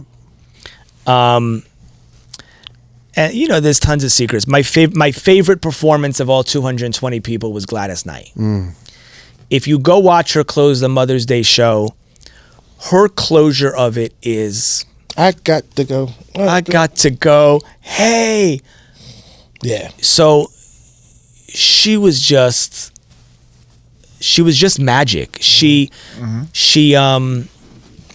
you can't explain it. What you just said, I got to go, I got to go, I got to go, hey. And she, you know, I got a call from her manager and said Gladys would like to use the show, the current show track she performs with if she does a track show, which is rare. Oh, wow. Her band, you know, has replayed the track, and she sings in a different key than she did back in the day. A lot of older artists, their voices change, and they sing in a lower key. So he said, we'd like you to use the band track. And I said, we got to use the album version. You know, every artist sang along with their vocals. No one was lip syncing. They just sang over the record. Because the premise was, like, if someone came to the nightclub and you threw them the mic, you rarely would drop the instrumental in a nightclub. At least I would. I don't know if you would. I would drop the record. They would sing over the record. Right. So that was the premise. So I said to the manager, I don't even need to hear the band track because it never captures what it was in 1975. It's just not the same. That emotional chord that's struck with the original record will never be struck to a T with a modern day show track. So he said, you know, it's what she's comfortable with. I said, do me a favor. Can you put me on the phone with her? And if she says no, we'll do it whatever way she wants. She could sing 5 seconds a cappella. I'll be honored to have her. So he puts me on the phone with her the next day. I've never met her in my entire life. I don't know if she knows anything about what I'm doing or if someone just said, this is a cool thing. Yeah. So I say, Miss Knight, it's so nice to meet you. I'm so honored. This is the highlight of my life, the highlight of the show. And it really was, especially when someone doesn't know you at all. Patti LaBelle, I think, knew my name. I've done things with, I don't think Gladys Knight knew me from a hole in the wall. And I explained to her the show, and I said, one of the things that makes this show really special is the emotional reaction people have to these songs that's based on nostalgia and is based on transporting people back to a special place and special time and using music to harness special memories. And that's the electricity and magic of this show. And when I drop your record, Midnight Train to Georgia, bum, and that drum fill hits and the beat drops, there is an instant emotional reaction to that music. And I really would love you to try singing over the original record because it's going to affect people in a very special way that no other recreation of the record could possibly. So tomorrow when we meet, I'm going to have both ready. And and just give me 1 or 2 shots singing along. If you miss a word, don't worry about it. And if you don't like it, we wasted 5 minutes of our life and we'll do it till the track. She said, no problem. Let's go. See you tomorrow. I'm still not quite sure she understands the format, and exactly what we're doing. Yeah. When I tell you, she came on and sang every breath, every syllable, every it's, if you go back and watch it, you'll see how she nails every single thing that she uttered in that studio when she recorded it. It was the most breathtaking segment. And she interacted with me so much that I ended up going back to do a few things to harness off of things she did because it was so unexpected. She goes, you know it, Cassidy. And I go, yes, I do, Miss Knight. And I've never told anyone except my girlfriend who's sitting over there. I've never told anyone in my life, but that was not the natural reaction. She did it too fast. It was too unexpected. She kept doing it. It was all improv, and it was just so good. I said something like, we're going to celebrate or something. And she goes, you know it, Cassidy. And I didn't say anything. So I went back and I go, yes, I do, Miss Knight. I remember that. And so, this, though, by the way, totally different than how the concerts are done. This was an edited TV show, very different from a live 3-hour concert. That's a shorter answer. No, for sure. I wanted to see the difference in approaches. So now we have now we know the difference in how you approach the initial recordings, and I can't even imagine the first time you had to sell this concept to the artist initially. It must have been a nightmare. Yeah, the only way I can think you could do it is to create a mixtape and kind of show them, right? Or let them hear what you're trying to do. So the key to episode 1 was only calling people whom I had relationships with. Got it. So that there was some element of trust, so that I could actually say, and you did this all by yourself? No one helped you? Or? Yeah. Wow. Even through the BET shows, I was calling every artist. Steve Rifkin has played a very important role. He's my friend, my mentor, and my partner in the brand. And he's really who brought the show to Jesse Collins and Connie Orlando at BET. Steve Rifkin, of course, for those listening, founder of Loud Records, SRC Records. That's Wu-Tang, that's Mobb Deep, that's Big Pun, that's Akon. So Steve would call the Wu-Tang members for me and Havoc from Mobb Deep. But, the mass majority of artists, 90%, I was calling myself. And episode 1, to go back to your question, Goldie, it's April 2020. It's the heat of the pandemic. No one knows what they're doing. No one's leaving their house. I FaceTime with my friend and mentor, Verdine White of Earth, Wind & Fire, whom I go to dinner with every now and then. I call him to check on him. He's wearing silk pajamas late at night. I'm wearing silk pajamas. It's 2 peas in a pod. And the Earth, Wind song, That's the Way of the World, comes on my Sonos speakers. He hears his own song and starts singing along. Hearts of fire, create love, desire. Not even questioning the fact that he's singing his own prolific ballad. I get chills, and I say to myself, how crazy is my life that I have relationships with so many of my musical heroes? And every artist was trying to figure out a way to connect with people, to be creative, to keep their careers going. Everyone was, host of a new show, creating a new podcast, doing this, doing that, and a light bulb went off. I said, maybe I could give people the feeling right now. What if I called everyone I knew like Verdine? It was like dropping records and they were singing along. I said, Verdine, let me call you right back. So I called my editor, Ian Park, who's an amazing editor, who went on till... produce over half of the shows until I burned him out and he quit. But I love him to death. Oh my God. He wouldn't do it anymore. I was hysterically crying when he quit because I thought only he could possibly do the show. He helped me create how we were going to do it. Yeah. Because I called him and I said, Ian, so here's the idea. I painted the picture of what it became. But I said, no one's going to go in anyone's house. Do you see what's going on? How am I going to teach people, especially older people? What are they using? QuickTime player? What? How are they going to record themselves? You can't do it on Zoom. It was never on Zoom. You can't. If I trigger a song on Zoom, someone can't sing along in real time. You can only sing along on Zoom if you're triggering the music yourself. Yep. You can play a music through your home stereo, old school word, and sing along, and someone can hear in real time. But you can't have someone else on Zoom trigger and you sing. It'll be 3 seconds apart. That's not rocket science. That's just what that is. So I figured it out. And 2 days later, I started making calls. Verdine was in. I want you to play bass. He's in. Okay. I'm going to call Philip Bailey of Earth, Wind & Fire. He said no right away. I said, okay, I'll be back to you. So then I call Saida Garrett, Patrice Rushen, Ray Parker Jr., Cheryl Lynn, Howard Hewitt, Ricky Bell, and Bobby Brown, who are 2 of the 4 who appeared twice.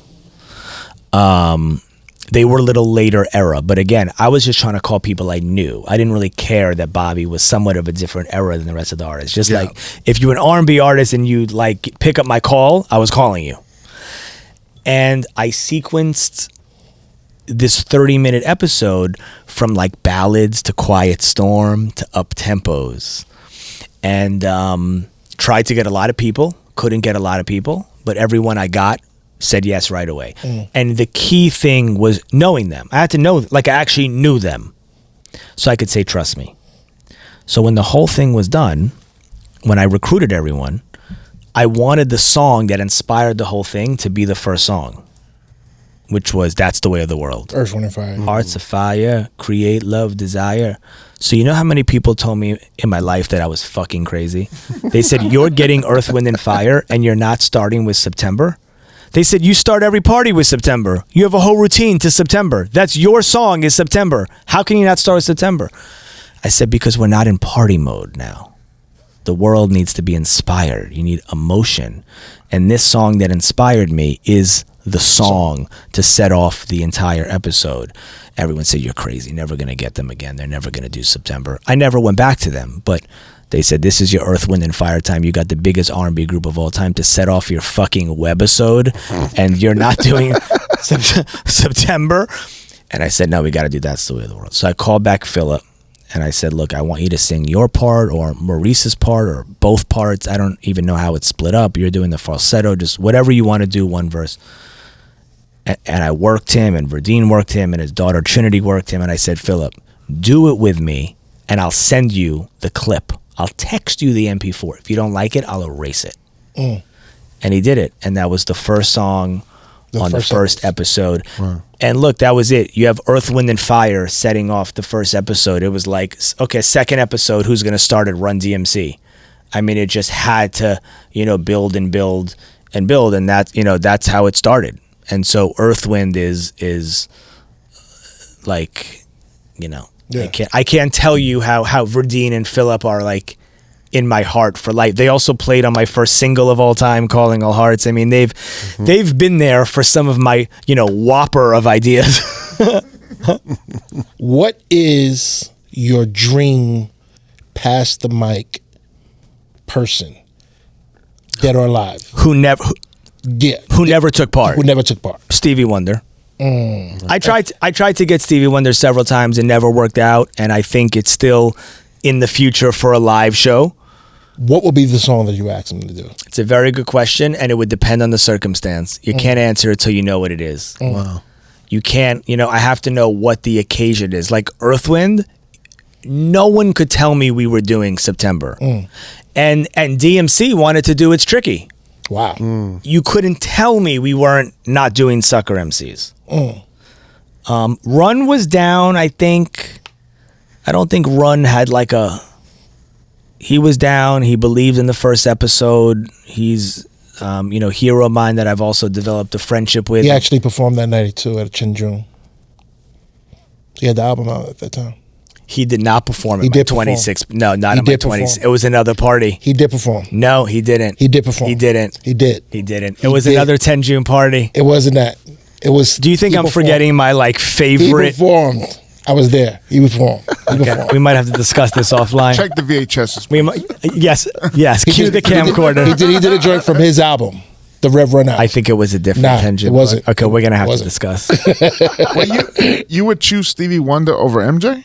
Oh, I thought living. No, living or dead. Oh no, I would choose Michael Jackson. But I thought. I mean, that opens up a whole can of worms. And what song? What song of MJ? It depends the occasion. See, this is the conversation we had before you got here. But Off the Wall? The whole album? you No, you no, the song, can't the wall. you can't look. If I'm you get one song. if Michael Jackson is alive, and you get one song. hold on, I'm answering. It all depends on the circumstance, what song you choose. And you know this, right? If I tell you you're playing a party and you choose one song, but I'm not telling you, is it the peak of the party? Is it the end and everyone's in this soulful, joyful mood? It always depends time and place. If I've never done a Pass the Mic concert at Madison Square Garden. Did Radio City, greatest night of my life. Never done Madison Square Garden. Yeah. I'm naming that because, hometown, most famous, Yeah. arena in the world. Okay, so let's say it's, Say it's MSG. right, so say it's MSG. I'm just trying to think of things that make it epic, It's, New Year's Eve into 2030. Michael Jackson's alive. I'm going to have him close the whole show with Man in the Mirror. Wow. I'm not going to have him do Don't Stop Till You Get Enough or Rock With You. It's not epic enough. So it depends who, what, and where. But there's also so many other factors. It could be what's the theme, what's the BPM, everything's in, Like with Run DMC on Volume 2, you're exactly right. I was trying to tell a story of hip-hop Right. that was loosely chronological. Yeah. I always say loosely because then someone's going to come and say, well, that year was... Right. But it was loosely, and I told them both. D said to me, he said, it's tricky makes me happy. Sucker MCs doesn't make me happy. It's tricky makes me happy. We're at a time we have to make people happy. And I had to, contend with that because he's right. I get that. And I also wanted every artist to do what they feel. It's not just do what I feel. Yeah. But I was telling a story, and to me, as a fan, not as a historian, I don't consider myself that at all. I don't consider myself to be a Nelson George or, long list of people who could be historians, but I'm a fan, and I know what I lived. And to me, Sucker MCs is the beginning of the story. And so allow me to tell this story, and they did it. And I'm so happy they did it. To have, it's Run DMC. It's just, there's no more iconic. There is no more iconic. And then LL. That was big doing radio. And he came after Sucker MCs, and I finally got him on the phone. And he said, what do you want me to do? Now, Volume 2 was a little easier because a lot of the hip-hop artists had seen Volume 1. And Right. Volume 1 struck a greater chord than I could have ever expected it to strike. And I'm on with LL. He says, what song? And I said, Radio. And there was silence. And he said, okay. And then he kind of laughed, in his chuckle, the LL chuckle, And he was like, I was just expecting you. People asked me to do Mama Said Knock You Out or Round the Way Girl, Right. doing it. And I said, no. I said, we're telling a story. And after Sucker MCs, what started the next era. Now, listen, I'm me, the fan, telling LL what started the next era after Sucker MCs like I have any idea. This guy was in the dorm room with Rick Rubin making everything we idolize, and I'm telling him what was next in the story. Like how audacious. But I'm like, no, so after Sucker MCs, what made the next whole generation happen was you doing radio, and I picture Crush Groove. That's what I need. I said, I need you coming in the baby blue Lacoste shirt, not literally, but like you in that scene when you're like, right, I need you to come in like, my radio, believe me, I like it. And he did that. Yeah. He wore his Rock the Bells varsity jacket, and I always say this, there were a few people on the show that are actors. He's an actor. Right. You could tell. You could tell the way they handled The dynamic. a webcam on a laptop. He set it up lower, so it was looking up at him. It was like a bird's eye, but from the bottom, whatever that angle's called. And he had his plaques behind him, but he was the first one that went in the camera and out and then in and went into it. And from that point on, I told everyone, go in, go out, use hands. I told everyone, use hands and come in. And he was the first one that did it. And so that was radio. And so everyone's songs, you know, sometimes it was unexpected what song I asked someone to do. Obviously, you know, Naughty by Nature did Hip Hop Parade, but sometimes it was unexpected. The biggest example of you gotta be fucking kidding me is Missy Elliott. I get Mona Scott, her longtime manager, on the phone. Now, she's a superstar, Missy Elliott. And also, I never met her. I don't know that she knows my name. I don't know that she's seen Past the Mic. It's the second BET episode. It's mid-90s R&B. It's Genuine, Pony. It's Montel Jordan, This Is How We Do It. It's Next, Too Close. And I called Mona Scott and I said, you know, she's a friend. She's been texting me. Great show. I said, do you have any idea if Missy has seen the show? She said, yes, she loves it. I said, oh my God. I said, I got to ask you something. It's going to be crazy. I have this episode. It's the second episode on BET. I really want her to take part. So very quick, amazing. I'll ask her. You know, it was, even the people you think will be hard, everyone's willing to ask. I never met a manager or agent who wasn't willing to ask. I didn't always get the yes. So she's like, okay, tell me the vision. What do you think? You know, the rain, work it. What are we doing? And I go, we're going to do Gina Thompson, The Things You Do. And she's like, are you kidding me? What? And I go, well, that was her first verse. She goes, yes, I know. I go, but that's why it's epic. E-yow, e-yow. I'm putting together a mix where that song is a perfect fit. Now, Goldie, when that song came out, I was in maybe 9th grade. You were playing Real Parties. Definitely. I was playing Not Real Parties. That was a banger. No. Yeah. Incredible banger. It was a banger. Banger. It was Banger. it was a radio banger. It was everything banger. And so I said to Mona, I said, first of all, I mean, Work It doesn't fit on this episode. The rain would fit. But that's so expected. No one thinks I'm going to get Missy to do this show. No one. Let's do something totally out of left field, but fitting and more culturally significant, because how many times have they ever performed it? Yeah. She said, none. I said, when's the last time they saw each other? She said, I think shooting the video. Wow. So Mona says to me, I'll ask her, but have you asked Gina?